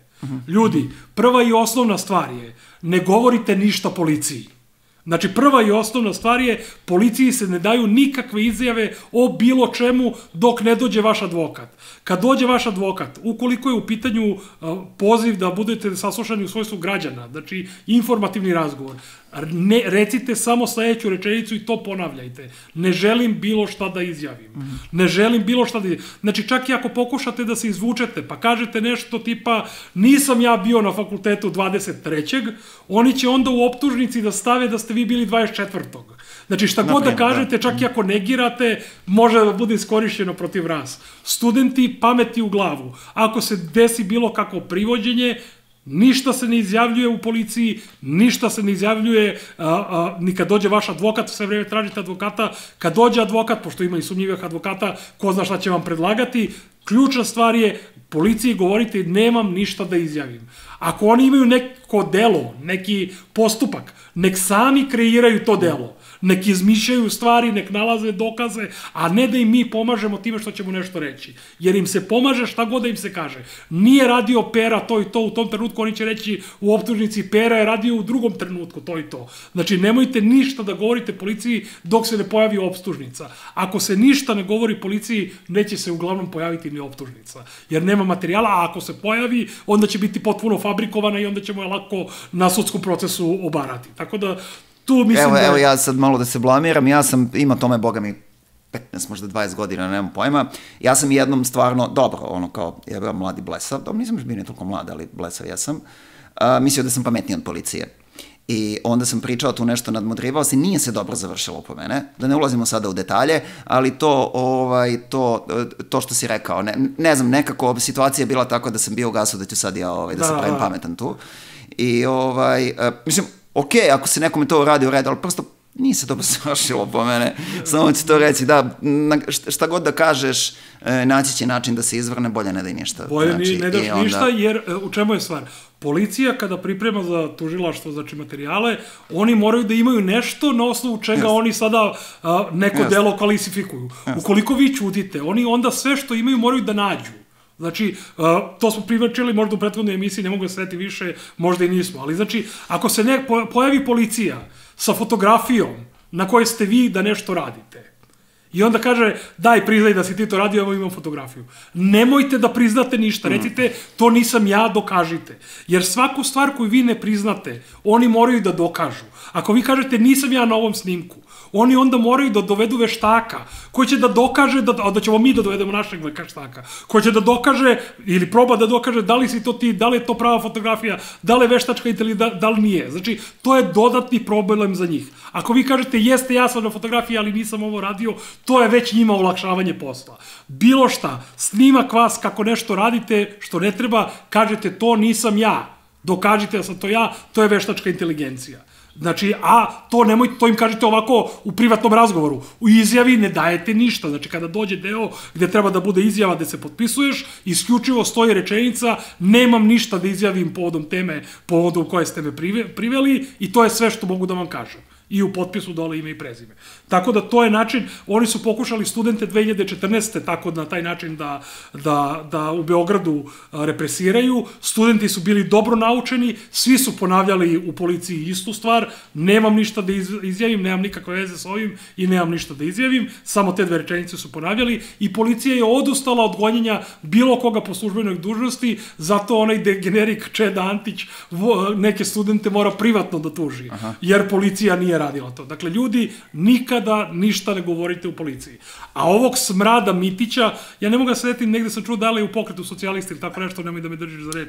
Da li grešim možda? Nisam siguran. Mada stvarno sve jedno. Potpuno je sve jedno, dakle, ali... Ne mora imati nikakvu člansku kartu. Ne mora nikakvu, dakle, on je i kao ekspert, dakle, smradina teška, dakle, molim vas, ljudi, zapamtimo ovog smrada i pazimo da vidimo koja će đubre sledeće, da li će neki dekan, ja ne verujem da su toliko, iako mislim sve najgore u profesorima, ne verujem da su toliko zbog njih samih, jer jednostavno tu vrstu belega da imaš i ceo život da nosiš, da si ti smradina koju je pozvao... Da, ovo je ispod svakog integriteta. To je ispod svakog nivota, jednostavno samo neki najveći degenerici će to da urade, da kažu jeste, ja sam zvao policiju na svoje studente. Znači, to si, završio priču, što se kaže.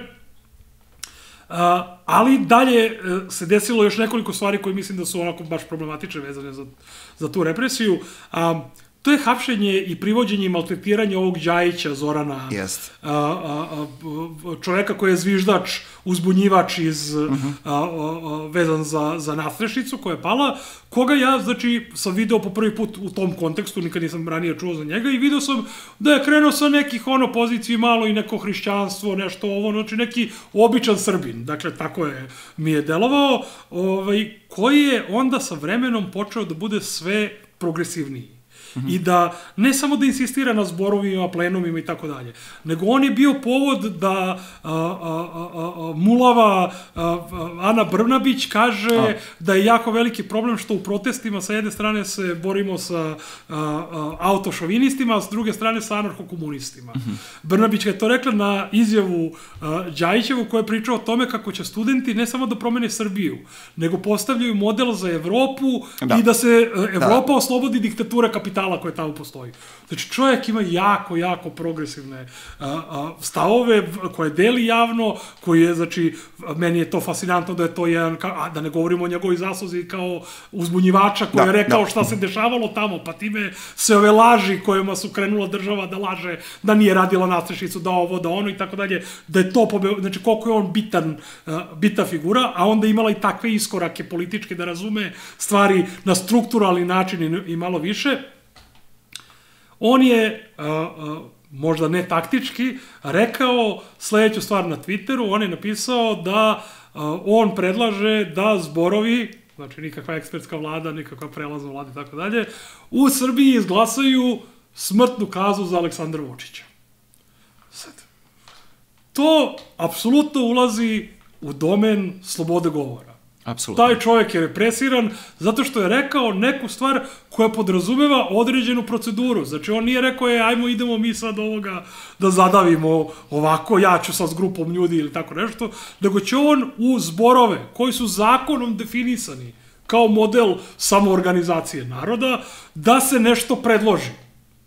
To može zbor da odbije, to može da odbije opština, može bilo ko da odbije, ali znači njegova ideja da on izgovori tako nešto, kažem, možda taktički nije najpametnije u ovom trenutku, ali je potpuno zaštićena slobodom govora. E sad, njega su privodili, pa opet ga puštali, pa ga opet privodili. I to je, znači, jedno maltretiranje čoveka koji je M simbol ovih protesta, M neko ko zaista, kako bih rekao, najdoslednije nastupa na pozicijama protesta, blokada i tako dalje, zborova, znači, ima užasno progresivne stavove. Mislim da je njegov napad na njega katastrofa i mislim da to apsolutno treba podvući, za razliku od debilnog Dejana Ilića, na primjer. Dejana Ilića su isto uhapsili u tom periodu i to zašto su uhapsili Dejana Ilića? Zato što je Dejan Ilić pokušavao da napravi tu lažnu dihotomiju između ekspertskih prelaznih vlada kao modela i ovoga što su zborovi i plenumi, što on naziva biće krvi.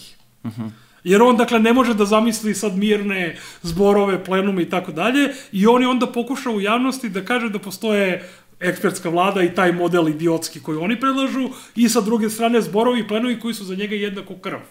Što je takođe na tragu onoga što govorio i debilni Stevan Filipović o tome da je to ili Vučićeva podmetačina ili nešto što koriste zli anarhisti i PRL da nešto urade tog tipa. I sad, znači, u toj situaciji... Ali oni sve to imaju pravo da kažu, znači čisto da... naravno, dakle, njega su onda ovi idioti uzeli pa rekli, evo ga, on sad poziva na krv.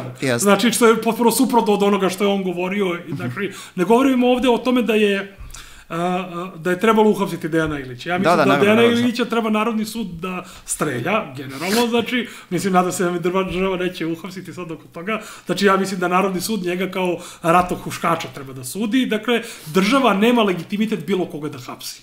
Srpska država i ovaj režim nemaju legitimitet bilo koga da hapse.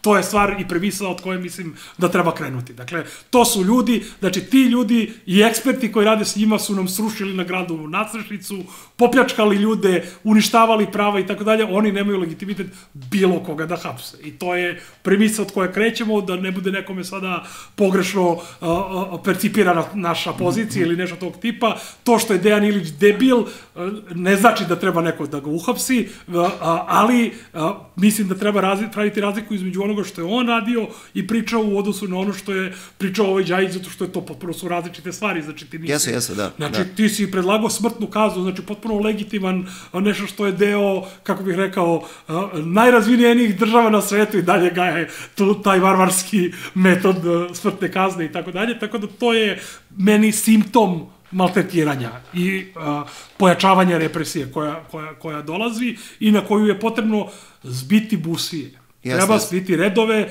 treba da nas bude na svim blokadama, treba da nas bude što više, nas je mnogo više. Ne može režim ni sudskim procesima, ni na bilo koji način da nas sve... Ne postoji aparat koji bi mogao sve prekršajne i krivične prijave koje su se dešavale stvari u posljednjih 5 meseci da procesuira. Znači, od toga nema straha. Samo je bitno da se držimo zajedno, da se ne cepamo i da zajedno pokušavamo da neke korake napravimo koje će dovesti do pada ovog sistema. Znači, neću ulaziti u vokabular Jove Bakića, ali zaista treba malo dinstati stvari, tako da takva je stvar. E sad, posljednja stvar vezana za represiju, ali i za neke događaje ranije od represije, koje mislim da treba pomenuti, naravno rekoh, ako ti imaš još stvari koje treba dodati svakako, izveštaj FSB-a o zvučnom topu. Aha. Ja ne znam da li si vidio izveštaj. Ajde, ispravi me ako grešim. Ako sam dobro razumeo, ono što je mene zbunilo, makar ono što sam pročitao, pa ajde, ako nešto nisam dobro razumeo, da ispravimo ovako javno. FSB odgovara na pitanje koje ja ne znam ko uopšte postavlja. Da taj LRAD, onaj broj, nije korišćen, ali ko kaže da jeste? Pitanje je šta je, znači, pretpostavka da je korišćeno nešto drugo, što očigledno nije onaj piskavac, onaj koji svi, na YouTube-u možemo da nađemo, da čujemo tačno kako zvuči, kao, očigledno je da nije bilo to i niko ne kaže da je to. Tako da meni veštačenje uopšte nije jasno u smislu, vi odgovarate ljudi na pitanje koje niko ne postavlja. Ako sam ja dobro skontao. To veštačenje je kriminalno na više načina. Aha. Prvi i osnovni način je da su oni posle Gavrila Principa i Prvog svetskog rata dozvolili nekoj stranoj službi da ovde vrši istragu. Aha. Dakle, Srbija je jedna bedna kolonija, jedno kmetsko govno, gde neki govnari sa strane, jer ovi su zvali i FBI, dakle, dolazi ovde i vrši istrage kod nas. To je skandalozno. Meni, dakle, to pokazuje koliko ovi ljudi nemaju dostojanstva nikakvog, koliko je njihova ideja o samostalnosti države. Nije mi za poređenje, light. Meni je potpuno. Dakle, ja mislim da bilo kakva strana istraživanja ovde, stranih obaveštenih operacija, da ovde vrše istragu, je skandal. Meni je to skandal za državu Srbiju. Ja koji sam anarhista i koji ne mogu podnese državu Srbiju, meni je skandalozno da se spušta na taj nivo, da neki strani govnari nešto rade i da se to javno dozvoljava. To je bio 6. zahtev Austro-Ugarske u spisku zahteva koji je postojao prilikom ultimatuma koje je Austrija dala. Srbija je to odbila i zato je krenuo Prvi svetski rat kao povod. Znači, u tom kontekstu pasti ispod nivoa Pašićeve Srbije, to je stvarno, znači, grozno i mislim da je to stvar koju treba osuditi pod 1.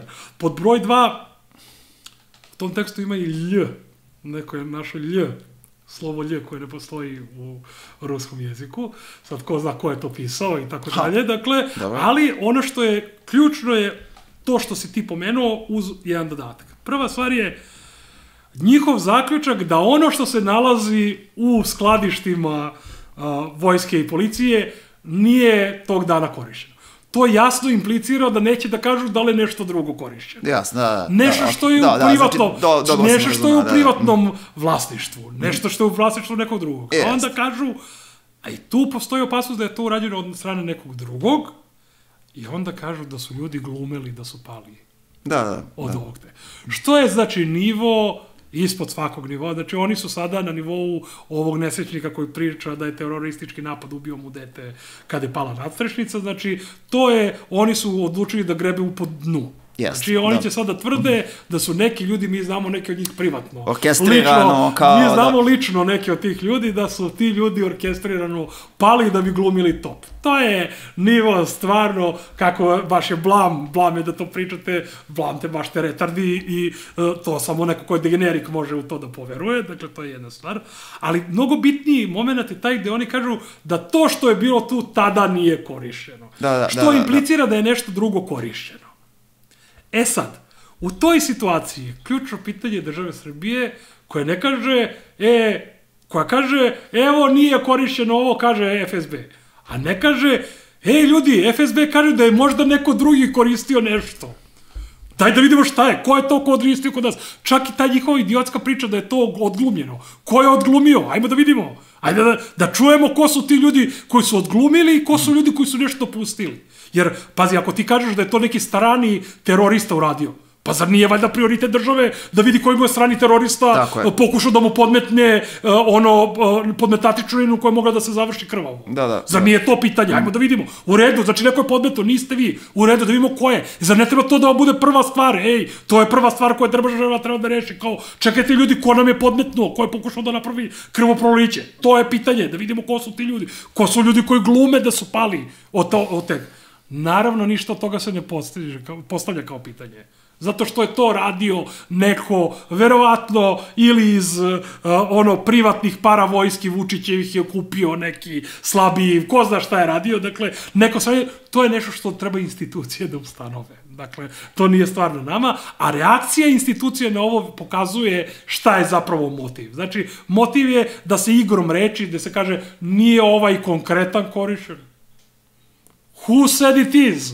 Da, bukvalno. Ko je to rekao da je taj? Možda prvih par dana su se ljudi nešto igrali sa tim LR, Sa čime, jel oni... nisu prilike zna... A šta to znači, ali odgovaraju ljudima na društvenim mrežama, jel to imamo? Ako je takva situacija da znamo, počeo pišemo na društvenim mrežama, ako će država da počne nam odgovara na stvari. Da, ali generalno zaista, možda već od drugog, trećeg dana, kad su se malo slegle, i kad analize postale malo čvršće, stvarno više niko ne kaže da je to korišćeno, kao šta ste radili vi, šta ste veštačili.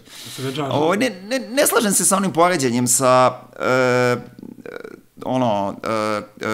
krizom posle, sa ultimatumom, kako se julski ultimatum, jel? Austro-Ugarske nije ovde... Mi ne verujemo SNS-u i oni pozivaju nekoga za koga pretpostavljaju da ćemo verovati. Znači, to je kriza nepoverenja naroda u njih. To nije ultimatum u kojem velika sila kaže maloj zemlji ja tebi ne verujem da ćeš ti ovo da uradiš i hoću da moja policija na tvojoj teritoriji sprovodi istragu. Drugačija je situacija. Naravno da nije istina, nema jasno, ali je sama ideja. Mislim da... Ali ja mislim da bilo ko se drži dostojanstva svojeg, znači ja ne govorim sad iz anarhističke perspektive, bilo ko je građanin koji drži do svog dostojanstva, ideja da mu FSB ili FBI kažu ne verujemo, taj građanin je debil. Znači, vrlo jednostavno. Znači, građanin koji ne veruje SNS-u, a veruje FBI-u ili FSB-u je debilan. Ta osoba je debilna. Pa zamislite tek koliki su ovi gadovi kad je Vučić ovakav.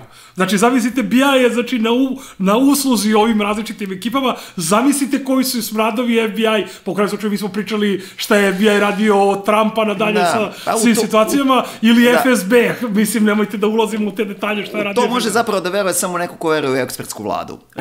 Ko veruje da će oni ekspertski da odrade to svoje veštačenje, taj svoj posao i da je to razvedeno od bilo kakve politike i od bilo čega. I onda kaže, pa da, ovi ljudi znaju. Oni znaju kako je to, gledali smo na nekoj od serija. CSI Miami. CSI Miami, kako to radi, tako će i ovi da uzmu tragove. Tako da, to je, sad ja ne znam da li si imao još nešto vezano za tu represiju o kojoj smo pričali. Mislim, vezano za slobodu govora, naravno, mislim da uvek treba da podvučemo, ja se slažem sa svim što si rekao kod Đajića. I slažem se sa razlikama u kvalitetu onoga o čemu javno govori Đajić i o čemu javno govori Dejan Ilić. Znači, slažemo se oko toga, ni ništa, ali takođe ne navijamo da samo govor koji se nama sviđa bude zaštićen. Znači, Ilić je, njegova analiza je zapravo potpuno pogrešna.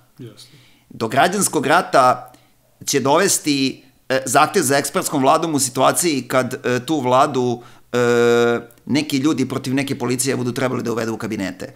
To vodi građanskom ratu. Zborovi ne vode građanskom ratu, zborovi su način kako se prevazilazi ova situacija. Tako da ja mislim, analiza mu je katastrofa, ali on ima pravo na tu analizu. Ima pravo da greši, da lupeta, da radi što... I između ostalog ima apsolutno pravo i da to kaže da nekoga treba ubiti, naročito ima pravo da kaže ako je to nosilac vlasti. Znači, pričali smo već o tome, cela ta igranka, ta budalaština, gde se najzaštićeniji ljudi u ovoj zemlji tretiraju kao neki običan svet kome neko nešto može da uradi na ulici. To je stvarno skandal na koji ja ne znam više ko pristaje. Znači, kome se šalje ta poruka koju Vučić pokušava da pošalje, kaže, vidi jadan, ja nezaštićeni šta, tamo, ne znam, Đajić ili Srđan Žunić ili neko ili Dejan Ilić, vidi šta oni kažu za mene, kako će jadna moja porodica, ko se više prima, ja stvarno ne znam, ali tako da to u smislu poruke nije mi jasno, dobro, zastrašuju nas. Da, naravno. To razumem, ali mislim, i verovatno nema ništa mnogo više od tog dela, ali da, stvarno restrikcije postaju vrlo ozbiljne, prave se vrlo ozbiljni presedani Srđanu Žunića i produžen pritvor. Jel traji dalje sve glavno? Jeste. Pazi, nisam siguran. Znači, bio je, u vreme kad je bilo ono okupljanje za njega, bio je još uvek u štrajku glađu. Znači, ne znam sad tačno... Zato što sam ja pre neki dan vidio da i dalje traje štrajk glađu. On je olako, mislim, advokati kažu da je duhom dosta dobro, dosta se dobro drži, da je to, naravno, smršao, da je oslabio bi i bez štrajka glađu, pretpostavljam, u tim uslovima, ali da, moral mu je jak, da se dobro drži. I da, ali kažem, produžen pritvor još, znači stvarno prekomerno je postalo još prekomernije u toj situaciji. Za šta tačno? Znači, jeste opasno kako se diže prag kršenja slobode govora i kažnjavanja ljudi samo zato što su nešto rekli i ni iz jednog drugog razloga. I ne znam, mislim da prosto da nećemo u ovoj epizodi, u ovom izdanju pričati o međunarodnim pitanjima, ali mislim da ovde treba da primetimo da jeste i deo jednog šireg trenda. Da, represija kao apsolutno. Naročito u zapadnoj hemisferi. Vidimo u Amsterdamu gde su premlatili studente, policajci u civilu, pokušavajući da ih izbace s fakulteta zbog podrške Palestini. Da. Ali tu treba naglasiti ljudima, nije vam ovo Amsterdam, nije vam ovo Kraljevina Nizozemska. Dakle, to vam ovde neće proći. Ovo je Republika Srbija, da. Nema se zajebavate, dakle, sa tim. Ali da, to je svakako deo šireg konteksta. Da, jeste. Dobro. Sad, ja bih još jednu stvar, pre nego što pristupimo našim 5 minuta klasne mržnje i ovoj temi emisije, a mislim da je na neki način opet vezano, kao što smo radili sa ovim prethodnim tačkama, vezano je za ono što se dešava i što na neki način moramo da obradimo i u ovom delu gde budemo pričali šta da se radi, odnosno šta dalje. A to je Vučićeva najava uvođenja privatnih fakulteta u Srbiju, koju on već radio ranije u jednom trenutku, ali on sad odlučio da ide džonom i da plaši profesore.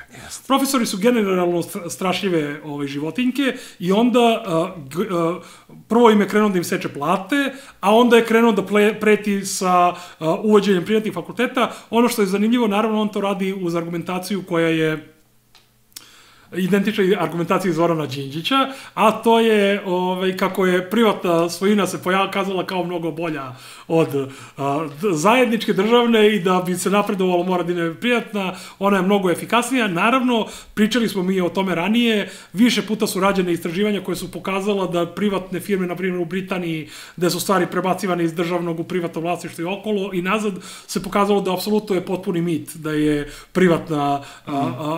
privatno vlasništvo garant bilo kakve efikasnosti, čak i u kategorijama samo kapitalističkog sistema, to je laž, to nije tačno i ovde je Vučić uzeo primer računarskog fakulteta. I onda se zapravo vidi o čemu je reč, dakle tamo su smradovi koji su vlasnici mnogo brutalniji prema studentima, pa bi on voleo to da vidi. A na državnim se to ne dešava toliko često, sem sa ovim Krembilom, Aleksandrom Mitićem u Nišu, to se generalno ne dešava, pa on, dakle, efikasnost poistovećuje kao i svi kapitalistički smradovi sa brutalnošću u sprovođenju sopstvenih interesa privatnog vlasništva. I sad, on je krenuo sa tim i zašto je meni ovo bitna tema? Mislim da je ovo bitno zato što je to profesorima zadnja šansa da se osveste i shvate gde se nalaze. Znači, da ne ulaze u napade na studente sada, jer to je ono što hoće vlast, hoće da studente krenu da cepaju međusobno studentski protest za to da li si za ekspertsku vladu ili nisi za ekspertsku vladu i tako dalje, i da time sebi kopaju grob. Jer će Vučić dovesti ovde privatne fakultete, sad ste zaštićeni kao beli medvedi, profesori. Jebaće vam majku, Vučić. Znači, saberite se, ali da bi se sabrali, onda morate da razumete da je ovo onda šire pitanje od menjanja Vučića. Jer privatne fakultete će vam doveo bi vam i Đinđić i ostali će vam dovesti, po kraju slučaju Dono i Sloba, Megatrend ili već tako dalje. Znači, to nije pitanje Vučića ili nekog režima, to je pitanje sistema. Profesori, dovedite se u pamet, napravite koalicije sa najširim delovima stanovništva i tražite progresivno humboltovsko besplatno obrazovanje za najšire mase. To je način da vi ostanete, da svoju poziciju prvo zaštitite, pa onda i da pomognete čitav ovaj protest. A ovo što Vučić radi, to je pretnja. I tu treba pokažete kičmu. I da kažete, ej, neće ova smradina meni da odlučuje, da mi dovodi ovde privatne fakultete koje oni hoće da finansiraju. To je Vučićeva priča. Dovećemo privatne fakultete koje ćemo mi da im dajemo substitucije kao subvencije, kao što je radio za druge firme i videli smo kako je ta ekonomija dokle nas je dovela. Jeste. Profesori moraju da se otrezne, da kažu ne možemo mi sad više dalje da samo mi namećemo ideje studentima, moramo sa studentima i sa svim radnicima po zborovima da napravimo koaliciju i moramo da dovedemo u pitanje stvari na sistemskom nivou. Ne možemo da kažemo samo je stvar ovog režima, nije stvari toga što obrazovanje mora bude drugačije, mora da se prekine Bolonja, mora bude besplatno, mora bude pokretljivo da može sin ili ćerka nekog čoveka na selu ili radnika takođe da završi i da bude doktor nauka, a ne samo deca profesora kao što je u Novom Sadu i na drugim mestima, ne da postoje, znači, koterije koju Đubravka Stojanović, Radoš Ljuštić i ostali smradovi rade. Oslobodite prostor za studente, napravite demokratsko obrazovanje i to će biti najveći doprinos rušenju i Vučića. Tako da, to je neki moj stav oko ovoga. Pa da, to poruka bi bila mislim, poruka profesorima, kako bismo to rekli, znači, prvo je poskupelo za seljačku decu, nisam se bunio, nisam bio seljačko dete, a onda je poskupelo za radničku decu, nisam se bunio, nisam radničko dete. Sad kad se privatizuje univerzitet, nema ko da me brani, jer svih ovih više nema. Tako da, ne znam da li mi je uspela ova... Ne, vrlo dobro, to je stvar, moramo zajedno i pričat ćemo, ja sad kažem... Da, u ovom glavnom delu, da. Ali, ako nemaš još dalje komentara, ja bih prešao na naših 5 minuta klasne mržnje, jer to nam je sledeća rubrika. Naravno, da.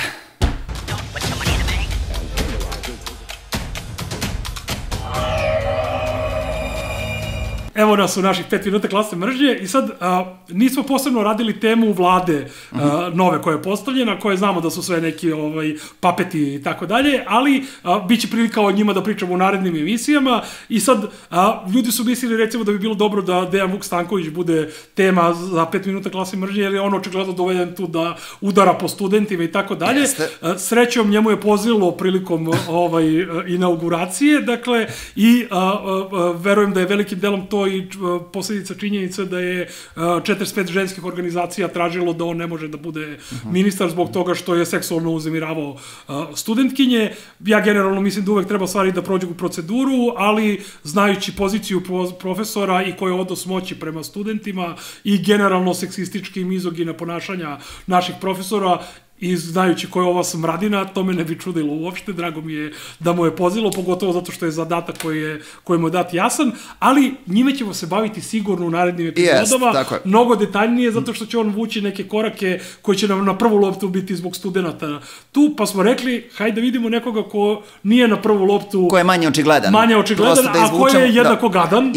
I rekli smo da uradimo Nenada Vujića, pa hoćeš ti da kreneš. Da, znači, novi ministar pravde nam je Nenad Vujić i to je prvi put od 2000. godine, da imamo tako otvoreno evroatlantskog agenta, oficira na mestu ministra pravde. Znači, samo malo unazad ovih 25 godina, na mestu ministara pravde su bili ili tako neke političke ličnosti poput Batića, Dušana Petrovića, znači to, politički funkcioneri koji su, da kažem, u tim ranim danima DOS-a u nekom rasporedu dobijali tu funkciju kao nekakvu počasnu.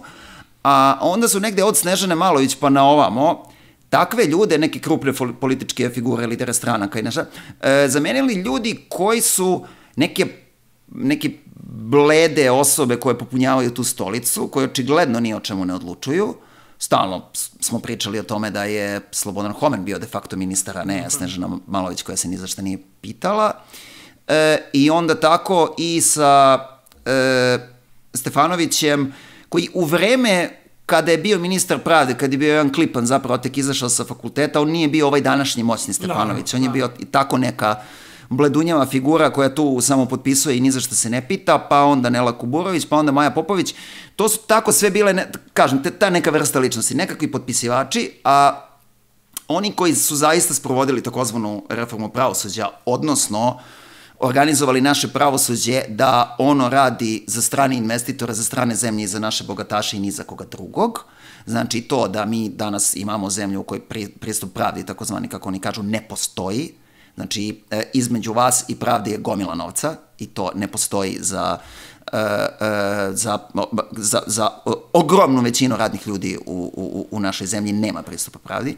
Da ne pričamo čak i o ovim, kao isto tako ozbiljnim, ali negde, kako kažem, čak i meni negde sporednim problemima o privatizaciji određenih sudskih grana, o tome kako smo dobili izvršitelje, notari i sve ostalo i čitav taj teror, ali nekako da izvučemo u prvi plan činjenicu da i u najboljoj situaciji to prosto neprimereno grozno košta bilo kakva odbrana, znači ljudi više odbijaju da se brane, a kamoli da tuže.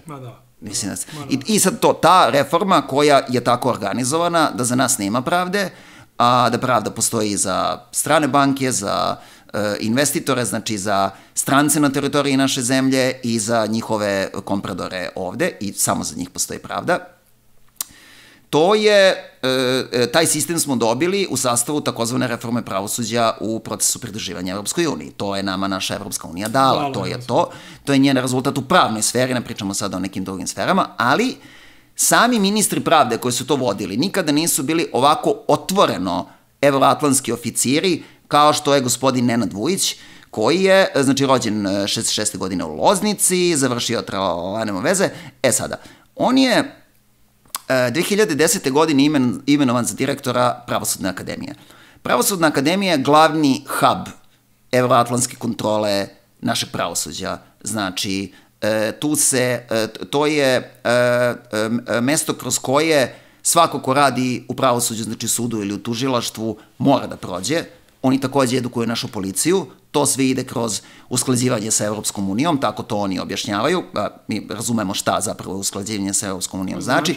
Znači, to je glavni centar kako ono što se prvo Narodna skupština izglasa da su naša pravila, kako se kadar koji to treba da sprovodi podučava. To je Pravosudna akademija. Znači, srce tame, što se tiče. Ovo je čovek koji je bio u radnoj grupi koja je pisala zakon o Pravosudnoj akademiji, koji je onda imenovan za njenog prvog i do sada jedinog direktora. Sada, kad prelazi na mesto ministra, prvi put će ta ustanova imati nekog drugog direktora. On je srce te organizacije, njen glavni organizator i, kažem, mislim da zato negde smo ga izvukli, naravno da je važno, pričat ćemo o Stankoviću sigurno mnogo, ali da ovog čoveka malo izvučemo na svetlo, imajući u vidu da čini mi se da nije dovoljno jasno. Nešto su u javnosti bile neke informacije o njemu koje jeste to negde važno, podnete su neke krivične prijave protiv njega, revizorska institucija, ali to je ono sporedno prebacivanje na onaj teren da on negde prekršio zakon. Ne, ovaj čovjek kreira sistem. On je kreator ovog sistema. Čak to da li je negde prekršio zakon je zapravo ekstremno sporedno u njegovoj toj karijeri, iako jeste. Ajde, dajem da jeste, u redu, da. Ali ovo što kreira je mnogo važnije i sada nam je taj zlikovac, taj jedan od glavnih organizatora reforme koja je dovela do toga da za nas nema pravde, dolazi za ministra, kažem, prvi put neposredno uzima uzde neko koji je do sada, ajde da kažemo, komandovao iz drugog, trećeg plana, ili neko možda misli da je Maja Popović u nečemu odlučivala. Ja ne mislim. Ne, naravno da nije. I mislim da je važno da primetimo samo to. To je bitna stvar da se primetio da Vučić više nema igrača između. Dakle, sada moraju da budu oni koji su vukli... Mislim da moraju. Mislim da se brod se definitivno ljulja i sad mora malo čvršće da se vodi. Čvršće mora da se drži od strane onih... Taj luksus da postave neku sliku tamo, oni to više nemaju. Mislim da se ljulja brod i da negde je dobro, a negde će biti surovo. Biće surovo stvarno, znači, da. Tako da, eto, to nam je... Novi ministar pravde dosta različit od svega onoga što smo viđali na toj funkciji godinama. I to se lepo primetio, svakako ćemo u narodnim epizodama pratiti njegovo delovanje, jer će biti sigurno kriminalno, mislim, kao i od ovih ostalih. Ništa. I još jedna vrlo važna stvar, izvinjavam se, ja ovo prosto moram da napomenem vezano za izbor šefa Pravosudne akademije za ministra i da se vratimo na razgovore kada je gospodin Đuka, negdašnji šef parlamentarnog odbora za pravosuđe, napadao referendum o ustavnim izmenama tako što je govorio ne treba šta ovo pravosuđe da bude nezavisno, mi Narodna skupština, nas je narod birao i mi treba da ih biramo. U to vreme moja pozicija, mislim nismo slagali oko toga da li treba izaći i glasati za na referendumu ili ne, ali sećaš se da smo onda između ostalog razgovarali o tome da sam ja bio za, najviše iz razloga što je društvo sudija uspelo da se izbori, da Pravosudna akademija ne postane ustavna kategorija i da ne bude još više zacementirana u našem sistemu nego što jeste. I sad, gospodar Đuka, koji je onda u ime naroda govorio kako ove neizabrane sudije, šta oni hoće, oni su svoja grala. On sada, nekoga koji je najveća opasnost po nezavisnost našeg pravosuđa, odnosno po njenu kadrovsku zavisnost od stranih zemalja i od stranih banaka, čoveka koji je srce tog procesa, sada ta narodna Đukina većina u Narodnoj skupštini tog čoveka dovodi za ministra.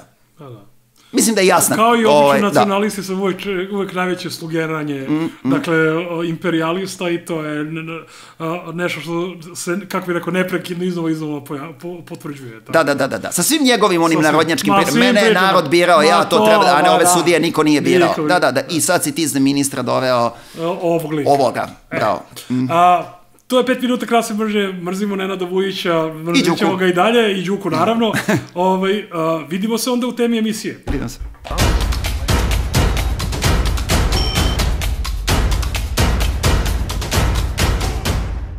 Pa evo nas u temi emisije.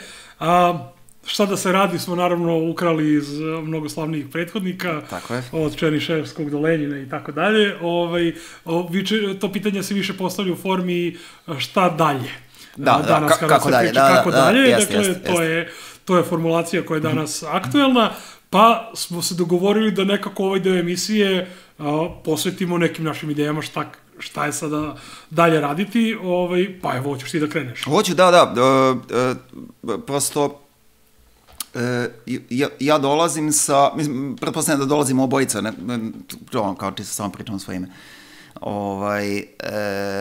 sa one neke strane društvenog organizovanja koja je, mislim da neće biti mnogo patetično ako kažem, godinama čekala da se desi nešto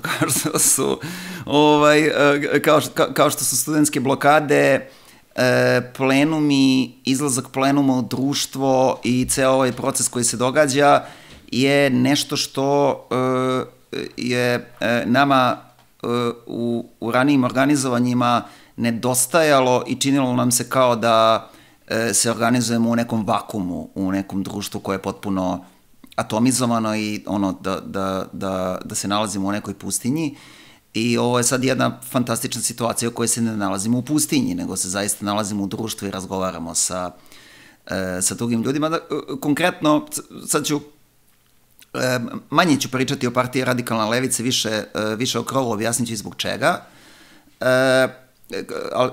Krov nad glavom imao kao neka dva, godinama su se izdvojila neka dva, kako kažemo, moralno-organizaciona načela na kojima se okupljamo i razvijamo i idemo u nekom pravcu. A to, mi to volimo da zovemo kao, ovo može svakom da se desi i ovo može svako da radi. To su kao neka dva zakona, dva principa rada, da. Znači, ovo što se događa ljudima koje branimo može da se desi svakome, kao to treba prosto traži malo pameti da se razume da može da se desi svakome, i ako može da se desi svakome, onda svako treba da uradi nešto da to predupredi. A ovo može svako da radi, to je u smislu, ovo što mi radimo, ljudi, to svako može da radi. Nismo mi nikakvi supermeni, genijalci, visokomoralne osobe, bolji od ostatka društva. Mislim, sve ono kako je taj rad bio prikazivan, često i u mainstream medijima.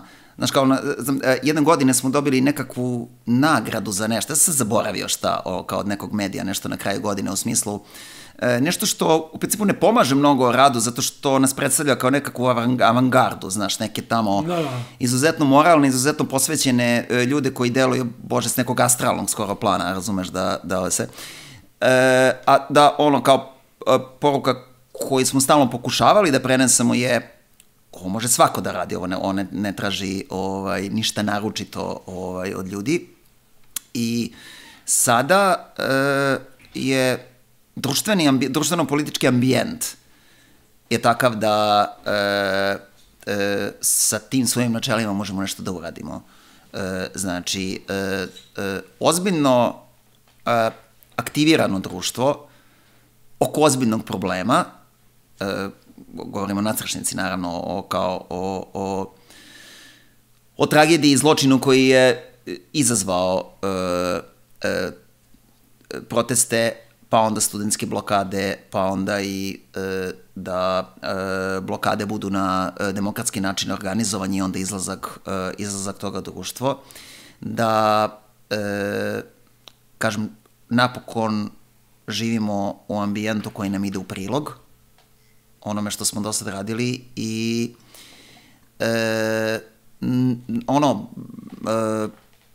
prosto treba da nastavimo u tom pravcu. Mislim da je, razgovarali smo i u prethodnim emisijama i pre u ovoj emisiji, koliko je važno da su zborovi naši.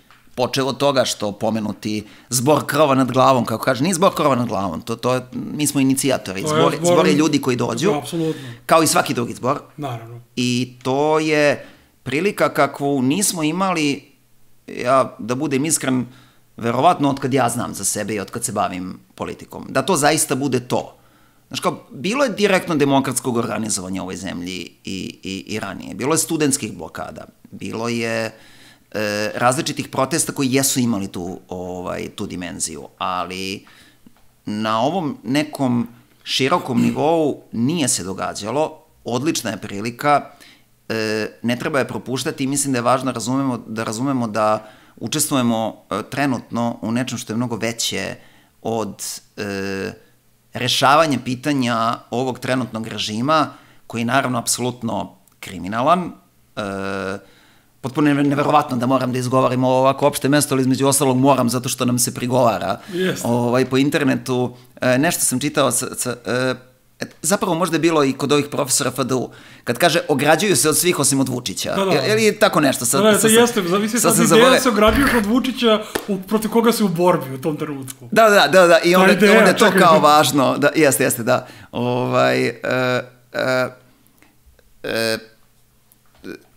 Da, kažem,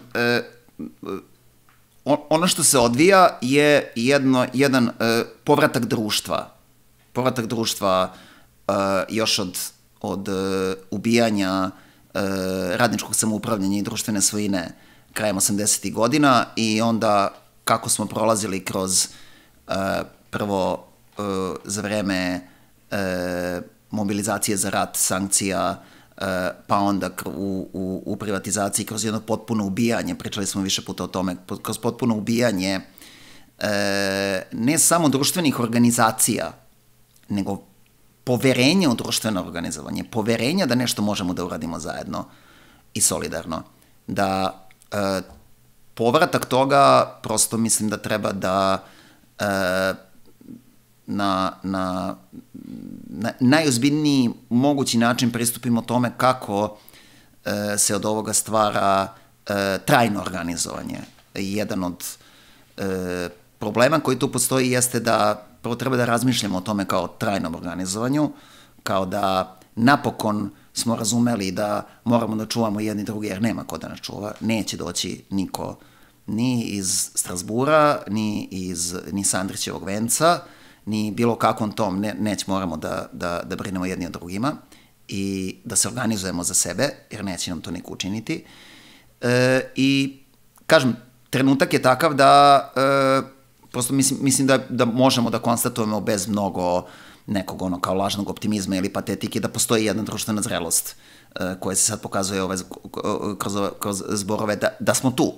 I onda šta da se radi je ajmo dalje sa tim.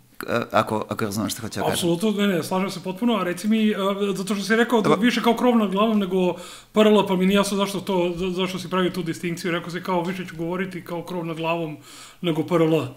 Nije mi jasno, jel si nešto teo politički kao da napraviš neku distinkciju, mi nije jasno šta ti je bio motiv, dakle, čisto.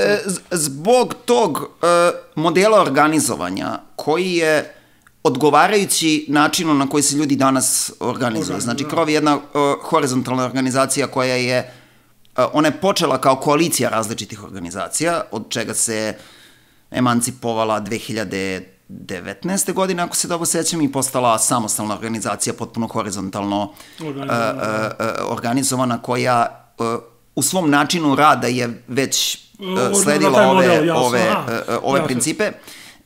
Znači, negde i koja to koncentrisana na solidarno rešavanje nekog zajedničkog klasnog pitanja, znači koje delimo.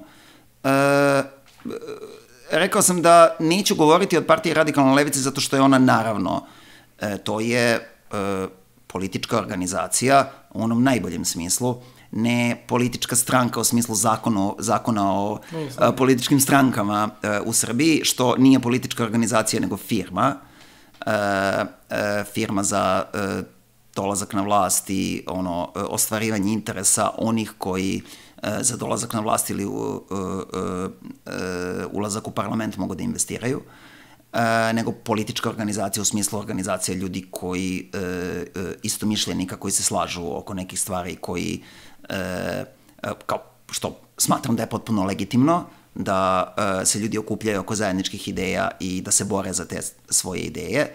I mislim da nije ništa sporno mislim, zato što video sam da na nekim zborovima bilo je predloga da se političke partije ili predstavnici političkih partija na neki način isključuju iz rada zbora. I ja to naravno mogu da razumem.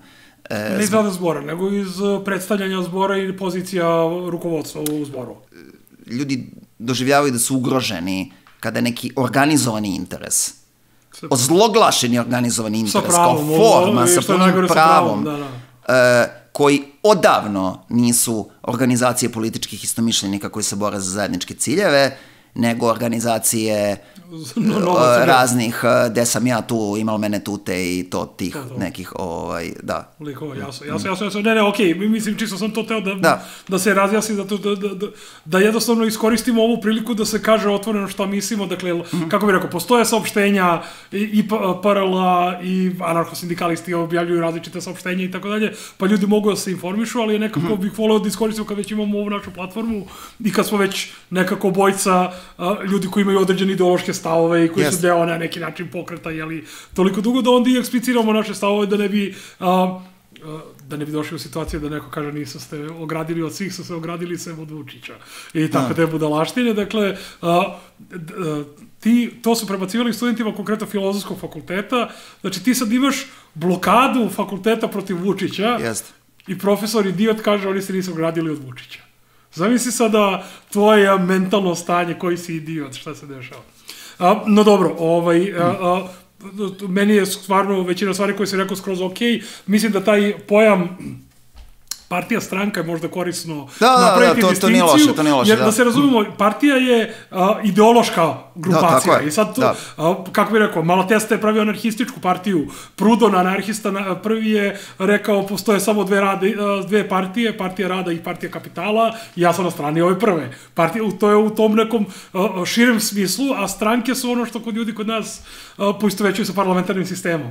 Dakle, grupe ljudi o kojima si lepo pričao, kojima je njihov privatni interes osnovna vodilja, a sve ostalo je neki način kojim ti sad opravdavaš ispunjenje zahteva iz tog nekog ličnog interesa. E sad,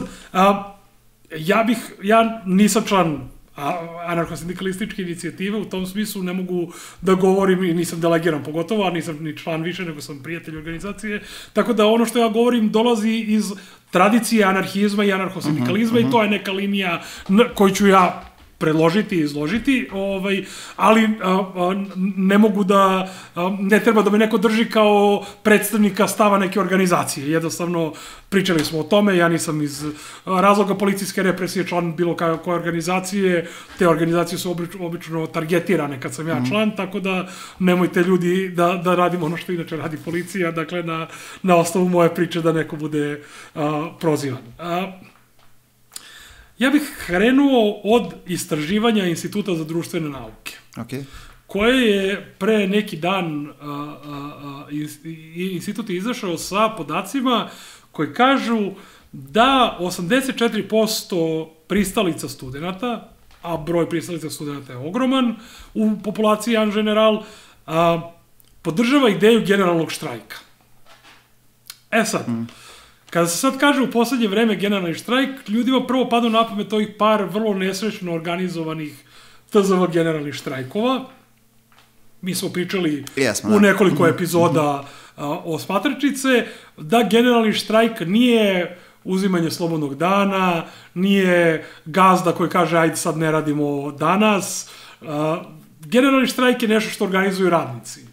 Ako mali neki gazda hoće podrži, pa neće da te maltretira, tim bolje, ali generalni štrajk se pravi pre svega protiv gazda koji neće da dozvole da im radnici štrajkuju, jer time gube na svom profitu i u tom smislu je generalni štrajk jako zajebano organizovati. To nije stvar koja može da se uradi time što ti sad samo nekoga pozoveš i kažeš ajmo ljudi, sad u petak generalni štrajk.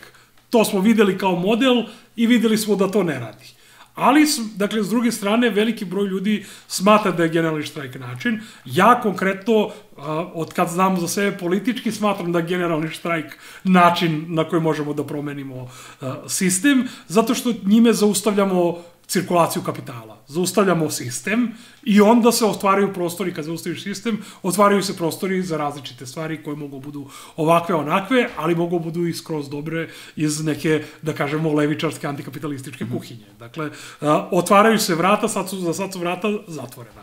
E sad, ukoliko imamo toliko overwhelming broj ljudi koji su za generalni štrajk. Znači, 84%, ne 50%, što bi bio isto ogroman broj. Da se razumemo, 30% ljudi za generalni štrajk bi bio ogroman broj ljudi, a kamoli 84%.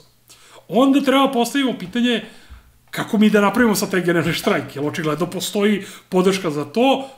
Teoretski znamo da su generalni štrajkovi zaista način na koji može da se sistem dodatno destabilizuje, uzdrma, režim da padne. U krajnjem slučaju i 5. oktobar, koji je imao vrlo negativne posledice, je, što se tehničke strane tiče, upravo bio organizovan na taj način. Prvo smo imali generalni štrajk proglašen 2. oktobra, pa su ljudi krenuli izlaze na ulice, pa je 5. oktobra pao sistem, odnosno režim. A i režim i sistem. Dakle, u tom smislu imamo model ovde koji pokazuje da generalni štrajk, takav kakav jeste, zaista može da obara sistem. E sad, kako organizovati generalni štrajk? Prvo, imamo situacije da je sindikalna scena katastrofa. Sindikati su iscepkani, korumpirani, jedva ih čovjek dovede nešto tipa, ovi studenti su ih doveli za zakon o radu, ali to je pitanje da li će ostane mrtvo slovo na papiru, da li ne. Ti sindikati su izbušeni cijom, bijom, a da ne govorimo da to posebno važi za sama radna mesta, na primjer Kostolac, bilo koja elektrodistribucije, termoelektrane, to je prepuno bije, znači bilo kakvo organizovanje u tim uslovima je jako, jako teško, pojedinci su izolovani, pa lako može da ih napadne neko, sindikati su, kažem, korumpirani, rade za uprave, pred sindikalnim birokratama, da li smeš da kažeš nešto, da li ne smeš da kažeš, ko zna gde će to završiti, kako se dešava.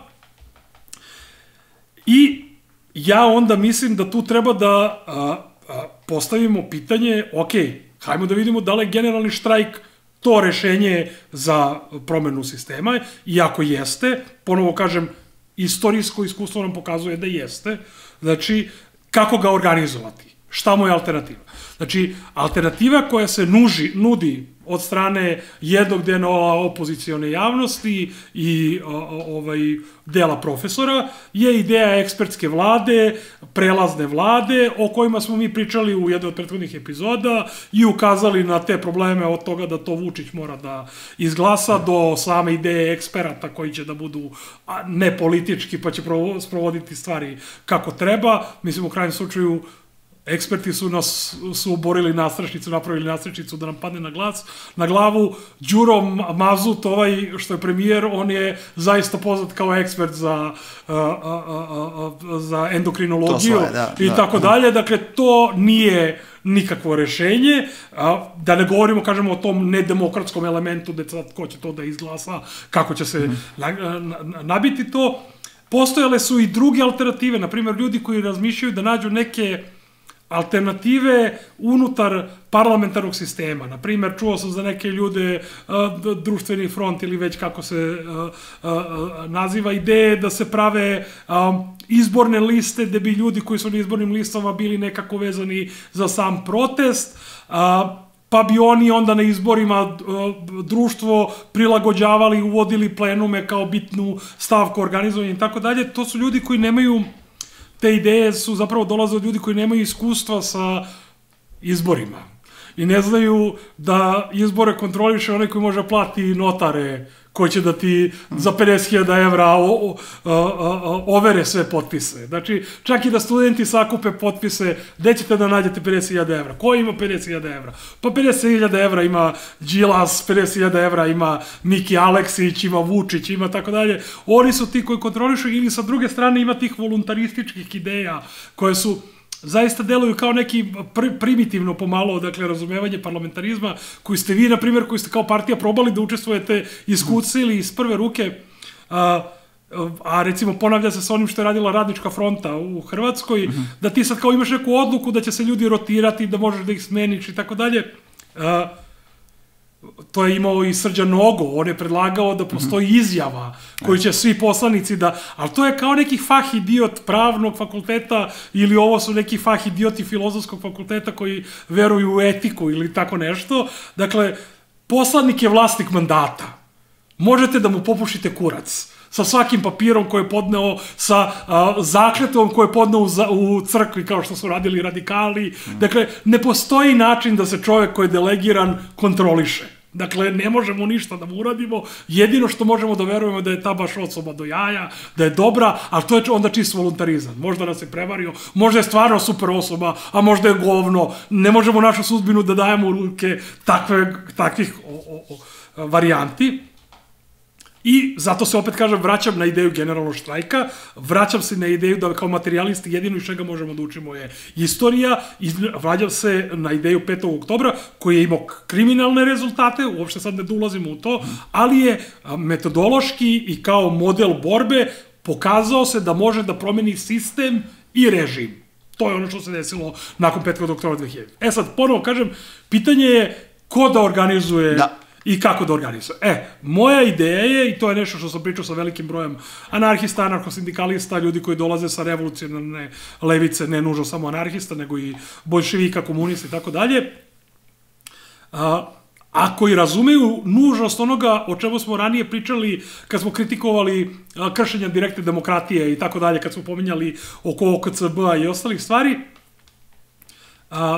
razumevanje da procedure organizovanja nečega treba da budu poznate, javne i da je to nešto, i to je, tu mislim da je ključna stvar koju se ubao u svom izlaganju, da to možemo da radimo svi. Dakle, da nismo mi nikakvi genijalci koji fenomenalno znamo kako se odlučuje na zboru ili šta treba raditi. Ljudi obični, ovakvi kakvi jesu, sa svim svojim manama, prednostima i tako dalje, mogu da pametima, glupostima, retardiranim idejama, dakle, koliko god bili glupi, svi mi možemo zajedno da donosimo odluke o stvarima koji nas se tiču i da te odluke zaista budu prave. E sad, u tom kontekstu je jako bitno da se držimo nekih ranijih odluka i da gradimo našu stvar na nečemu. Ja mislim da je ključno da gradimo našu borbu na pismu Narodu Srbije koje je studentski pokret izdao, gde kaže da poziva ljude da se organizuju zborovi i plenumi u što širem krugu, ali to je već sad krenulo da se formira, ali tu se postavlja pitanja. Ljudi se organizuju na nekom svom regionalnom nivou ili, na primjer, u okviru neke svoje branše, da li je to medicinski IT zbor, ovaj onaj zbor, ili oko nekog konkretnog pitanja kao što je pitanje privatnih izvršitelja koji se predstavljaju kao javni. Mislim da mora da se ide dalje. Jer to je početak i to je jako dobar početak, ali mislim da bi se organizovao, znači pre svega da bi se organizovao uspešan generalni štrajk, ali i da bi se bilo šta drugo organizovano, mi moramo da povećavamo nivo koordinacije. Znači, nužno je stvoriti koordinaciju između geografski organizovanih plenuma i zborova i strukovno, ajde tako da kažem, organizovanih plenuma i zborova, počevši od plenuma studenta, preko plenuma koji imaju neki profesori na nekim fakultetima, pa onda različitih ljudi u obrazovnom sistemu koji su se već organizovali na drugim različitim mestima, postoje zborovi u selima, u firmama i tako dalje. Moj stav je sledeći, to kažem opet učim iz neke istorije, smatram da je prvo potrebno organizovati se na nivou mesta. mislim da je potrebno organizovati centralne gradske plenume. U smislu da ono što je geografski, na primjer, vezano sa Beogradom, ajde da pričamo oko Beograda, da svi plenumi i zborovi koji su formirani na prostoru Beograda pošalju 1 do 2 delegata na skup koji će okupiti centralni beogradski plenum i koji će imati za ulogu međusobno koordiniranje svih tih protesta i koji će biti dovoljno, svih tih blokada, zborova, plenova, i koji će biti dovoljno otvoren da ti delegati budu sa jedne strane geografski, znači da to budu delegati Starog grada, Vračara, Savskog venca, Voždovca, Zemuna i tako dalje, svih zborova koji su formirani geografski, i delegati sa svih fakulteta u Beogradu koji su blokirani, koji imaju plenume, sa svih plenuma koji su organizovani na radnim mestima, da li je to predškolsko, da li je to neka štamparija, da li je to Narodna biblioteka koja ima svoj plenum, dakle, različiti plenumi, da li je to plenum ljudi koji su se okupili vezano za javne izvršitelje, da svi ti plenumi pošalju po 2 delegata koji će biti, naravno, kao i u svim plenumima, smenjivi u svakom trenutku od strane svog zbora ili plenuma, ukoliko ne budu radili stvari kako baza odlučuje, a koji će kroz komunikaciju, kroz centralne gradske plenume ostvariti prvo neku vrstu koordinacije na nivou gradova. To treba bude i novosadski, kragujevački, gde god postoje gradovi i mesta, treba organizovati lokalne plenume koji povežu međusobno zborove i plenuma. To je prvi nivo koji treba uraditi. A onda kad se to uradi na nivou gradova, to treba proširiti na nivo čitave Republike.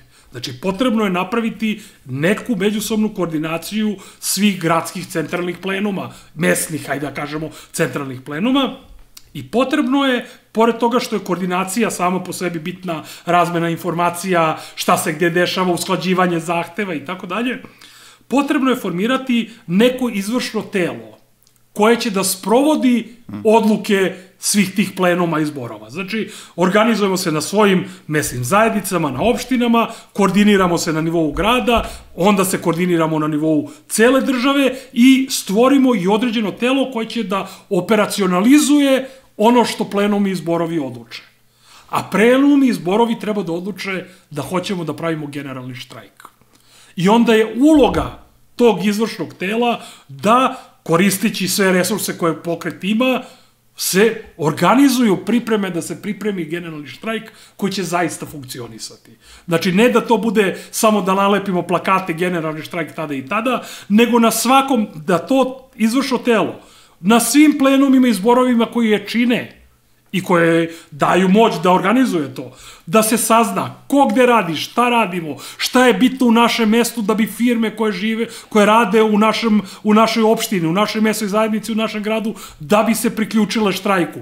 Pričamo sa radnicima, idemo od restorana do pekare, od fabrike do rudnika, šta god da se nalazi u našem kraju, pričamo sa ljudima, ljudi, ajmo da vidimo šta je potrebno da se uradi da napravimo protest, i tu koristimo zborove i plenume. Jer onda prevazilazimo sve podele koje postoje međusobno, na primjer sindikalne, ova centrala mrzi onu, ova je pokvarena, ova nije pokvarena i tako dalje. Moje mišljenje su sve pokvarene, ali svi oni međusobno imaju nešto i time se cepa. Ne, mi uzmemo naše zborove i kažemo, ej, imamo zbor Leskovca, tu centralni zbor Leskovca.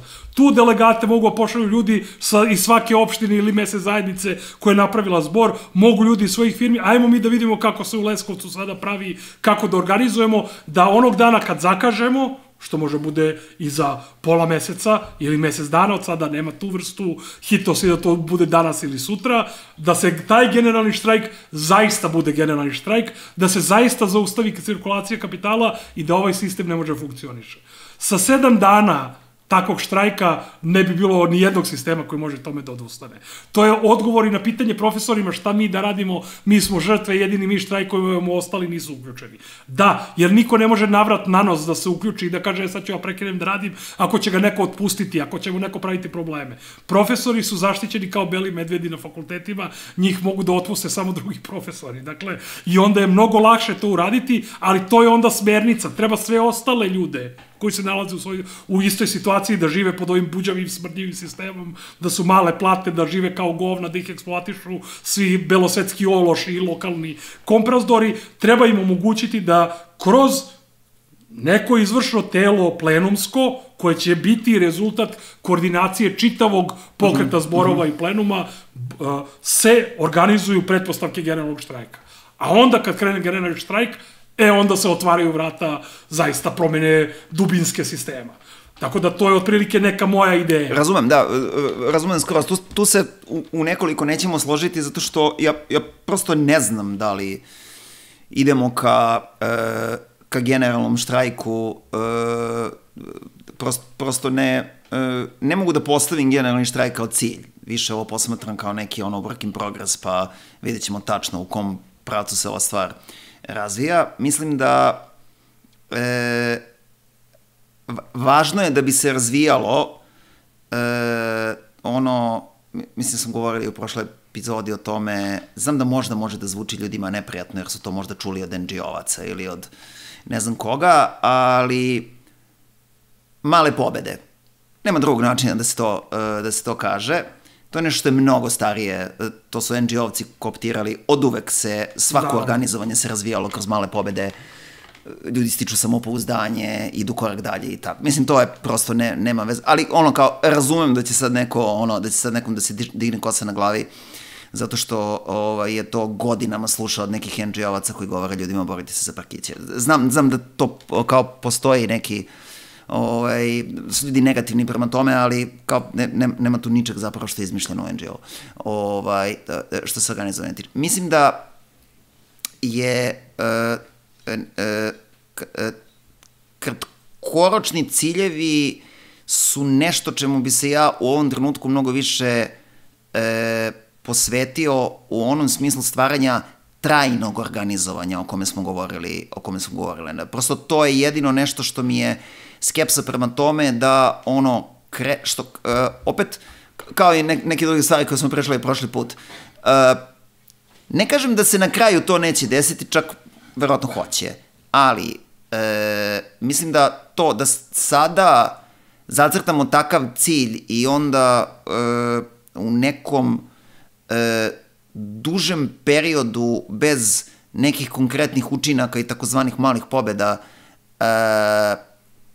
prosto očekivao bih nekakav zamor, ako razumeš šta tačno hoću da kažem. U tom smislu, ono što mislim da je isto važno kao neki kratkoročan cilj koji meni deluje, ja možda grešim, da je nekada dohvat ruke je neki veći nivo legalizacije zborova, da tako kažem. Znači neki više obavezujući, čini mi se da je to nešto što bi eventualno moglo da bude na dohvat ruke i u pritisku na ovaj sadašnji parlament, da se organizovanje ljudi iz zborove više integriše, dobije neko konkretnije i jasnije mesto u sistemu, više obavezujuće, sa manje opterećenja. Mislim, ko da napraviš referendum, to bolje nemoj ni pokušavati, samo ćeš da iscrpiš ljude, iscrpit ćeš resurse, proizvećeš samo razočaranje, znači u ovom postojećem sistemu bolje to ne raditi. Ja mislim da jeste neki talas u kojem bi to neko veću mogućnost zborova da stvarno utiču na neka konkretna pitanja, meni deluje kao nešto što je možda već sad relativno ostvarivo u nekom kratkom roku i takođe mislim da treba da ide korak u korak sa još jednom ozbiljnom izmenom u samom našem buržoaskom parlamentarnom sistemu, a to je promena izbornog sistema u smislu stari, dobri, dvokružni većinski na izbornoj jedinici. To je nešto što meni deluje, možda ja grešim, da može da donese ogromnu korist čak i ako ne pipneš ceo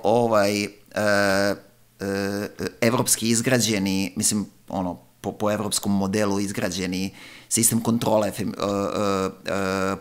finansiranja političkih partija i što je zapravo sistem da se politički život drži pod kontrolom, a ne da bude transparentan, bez da pipneš uopšte ceo taj sistem finansiranja političkih aktivnosti, načina organizovanja političkih partija i tako dalje.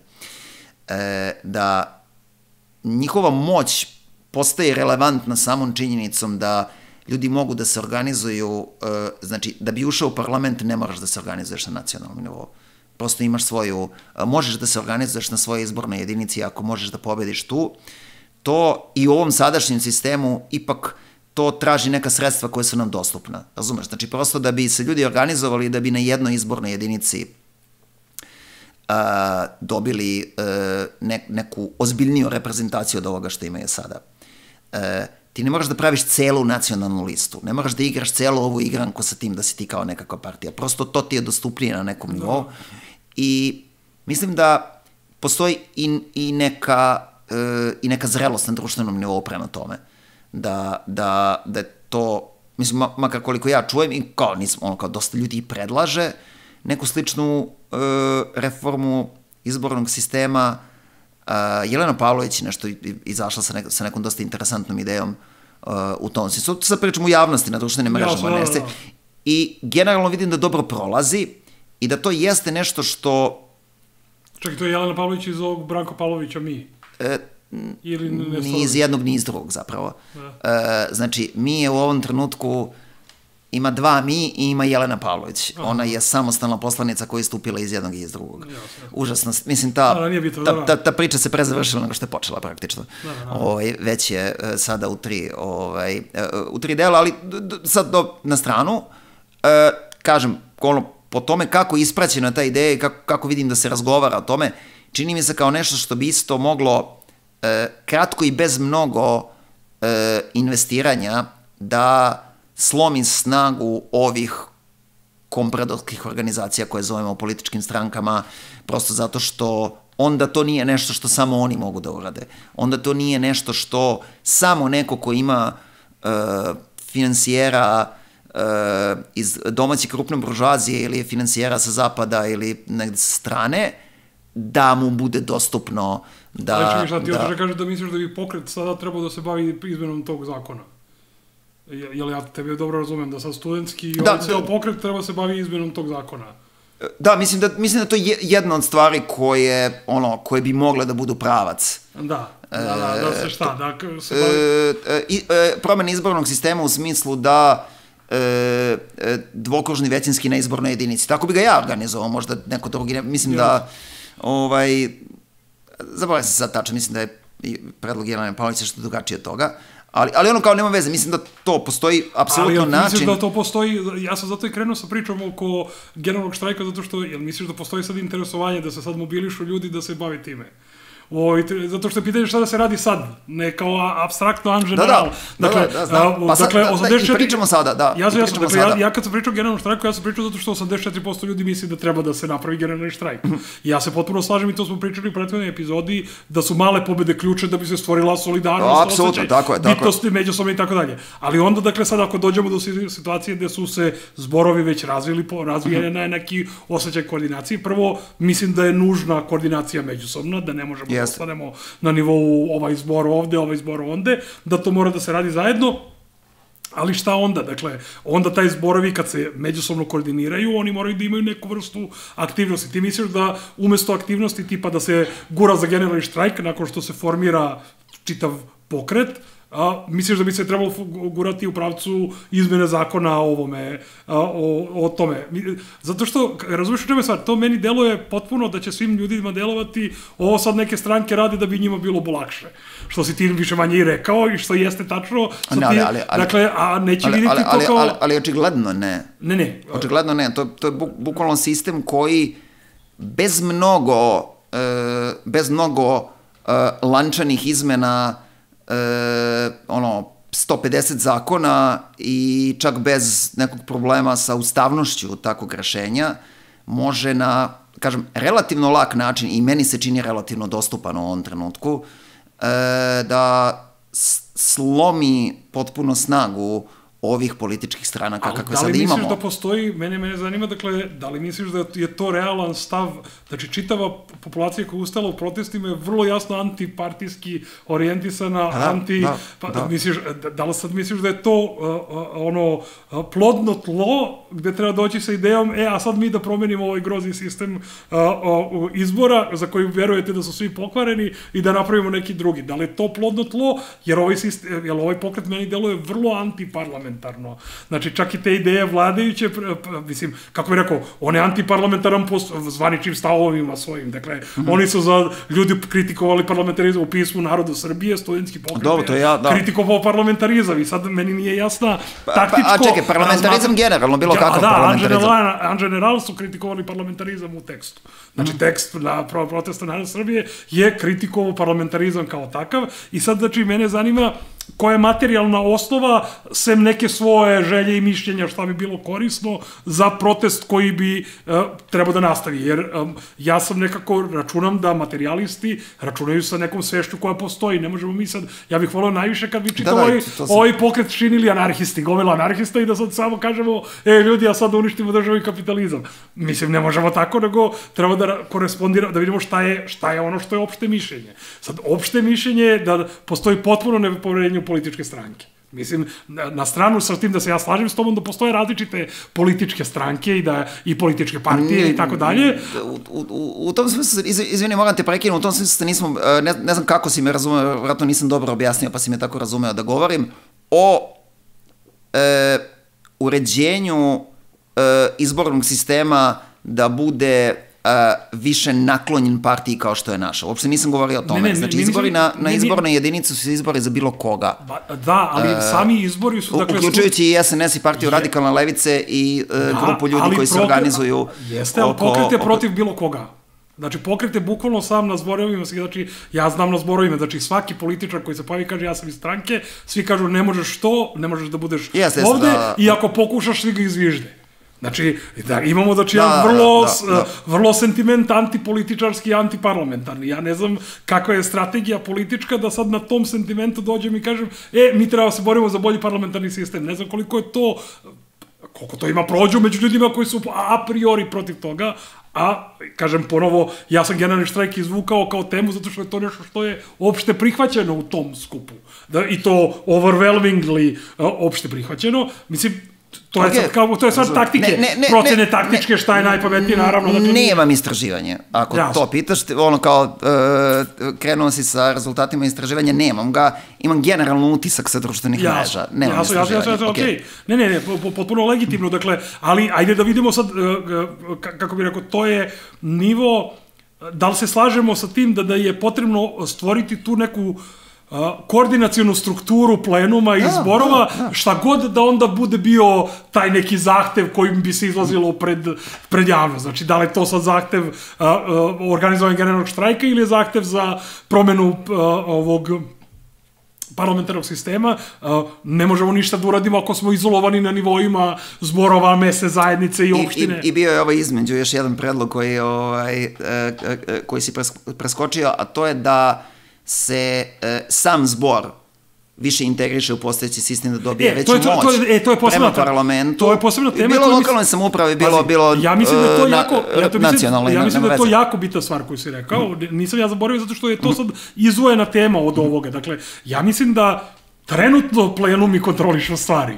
Dakle, mi sad imamo situaciju da na fakultetima plenumi kontrolišu stvari.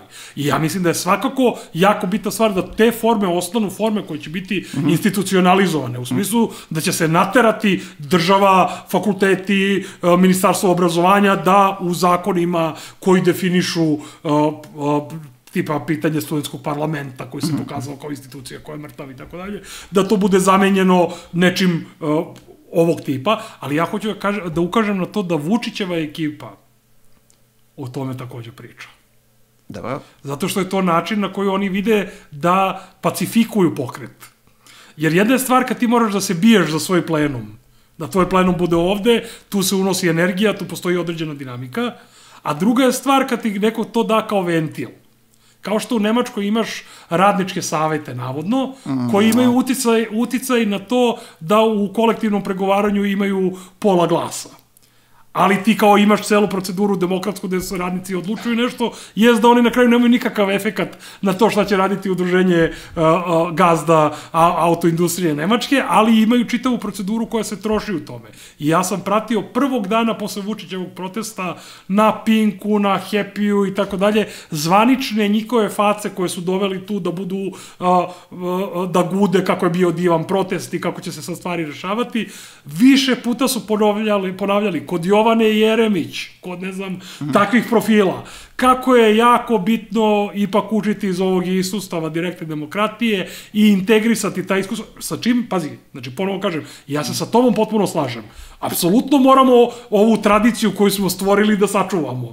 I to kako će se buržuazija prema tome poneti, ona jedino razume jezik novca i sopstvenih zakona, ona ne prepoznaje nešto što je društvena potreba kao takva, tako da ako oni budu morali, ja nemam ništa protiv da se zakon o visokom obrazovanju promeni, pa da kaže nema više studentskih parlamenta, nego postoje studentski plenumi i tako dalje, sa tim da uvek moramo da ponavljamo sledeću stvar.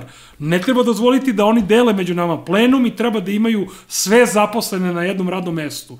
To konkretno u obrazovnom sistemu znači da tetkice i domari, profesori, asistenti, docenti i studenti svi zajedno moraju da odlučuju o stvarima, jer oni imaju zajednički interes. Samo u ovakvom društvu neko može da kaže da profesor, tetkica i studenti imaju različite interese. Nemaju. Svi imaju zajednički interes da se obrazuje društvo, da stvara ljude koji će moći da budu u budućnosti, pomažu da društvo napreduje i tako dalje i tako dalje. U tom kontekstu mislim da je jako bitno razumeti ovo što si ti rekao, ali biti obazriv da to ne bude iskorišćeno kao ventil koji će se završiti sa nikakvim efektom na kraju. Bukvalno, ali i o ventilu kada pričamo, izvini, moram nešto da primetim ovde. Zborovi kako su danas formalizovani, sada u postojećim propisima, oni su zamišljeni kao ventil. Da, apsolutno. Ono što su studenti preporučili narodu Srbije, koristite ovaj model. Taj model je bio zamišljen da bude ventil. Da nema nikakvu snagu, da se ljudi negde skupe, da se ispričaju između sebe, da misle da su nešto uradili da odu kući. To je tako bilo zamišljeno. I to je sad forma koja je... prevaziđena. Tako je, koja je forma koja je kidnapovana na predlog studenta, da postane neka snaga, tako da većom moći i konkretnijom moći, da bude jasno, jer to inače ima šuma propisa lokalnih, ovakvih, onakvih, šta to tačno jeste, ljudi se često muče i da razumeju i to. Muče se da razumeju zašto je namerno komplikovano napisano, između ostalog, mislim, to je, jel, već važi za bilo šta ovde, šta se to kažem, pobeže i misao, jasnija, konkretnija moć ovoga što je, kažem, to kao da vodimo računa da zborovi ne budu ventil. To nam se već desilo. Sad smo na putu kako da ovo što zborovi sada zaista jesu, kako da dobije i konkretnu formalnu moć. To se slažem. To je potpuno si u pravu, zato što sada što rade zborovi, oni prevazilaze ono što je zakonski propisano, tako će svakako biti i za bilo što nam nametnu, ali čisto kad smo mi u zamahu, onda treba da idemo što dalje. Jer meni uvek padaju na pamet stvari, ti sigurno znaš što, recimo, Sao Paulo ili Pariz, koji su u jednom trenutku uveli participativne budžete. Gde je sad narod, to je bilo ono u jeku antiglobalističkog pokreta se pojavilo, gde sad građani Sao Paula i Pariza mogu da odlučuju delove budžeta tih gradova gde će da idu. Pa znači prvo je bila priča mi ćemo kontrolišemo budžet, pa je onda smanjeno mi ćemo da kontrolišemo deo budžeta, pa je onda smanjeno bit će deo budžeta koji se bavi ovim i sad unutar toga ti imaš 3 izbora na koje možeš da kažeš. Potpuno si u pravu što ukazuješ na to da su zborovi, odnosno plenumi, nešto što ima transformativni kapacitet koji je mnogo veći od toga, jer to nije samo glasanje da li ću ja za budžet ovo ili ono, nego je to mesto gde se ti okupljaš s drugim ljudima. I da ti pričaš i deliš svoje probleme s drugim ljudima, uočavaš paterne i shvataš da svi imamo iste probleme i onda možeš da stvoriš ideju, ovi zborovi jest da nam piše, da samo možemo pišemo opštine našoj. A zašto se mi ne bi međusobno povezali i počeli onda da koordiniramo naše zajedničke aktivnosti protiv ovog sistema i režima? Ali zato mislim da ono kao deo borbe, sad kao pričam, kao borba je između ostalog stvar prioriteta i resursa i ono kao određivanja resursa na ono što je prioritetnije, tako da između ostalog zato ovde kao između ostalog i na taj način govorimo o ovim različitim ciljevima. Meni deluje da među važnijima treba da bude da sad, zbog onih takozvanih malih pobjeda, odnosno sticanja samopouzdanja i ono kao smisla cele ove operacije, negde među prioritetima treba da bude moguće ljudima da na ovom talasu mogu neke svoje kratkoročne zahteve da reše sa mnogo manje potpisa, bez ovog maltretiranja i življavanja koji se kod nas zovu referendum i narodna inicijativa, znači prosto na neki razuman, stvarnosti, zdravom razumu i našem društvu prilagođen način. Apsolutno, ne, tu se slažem.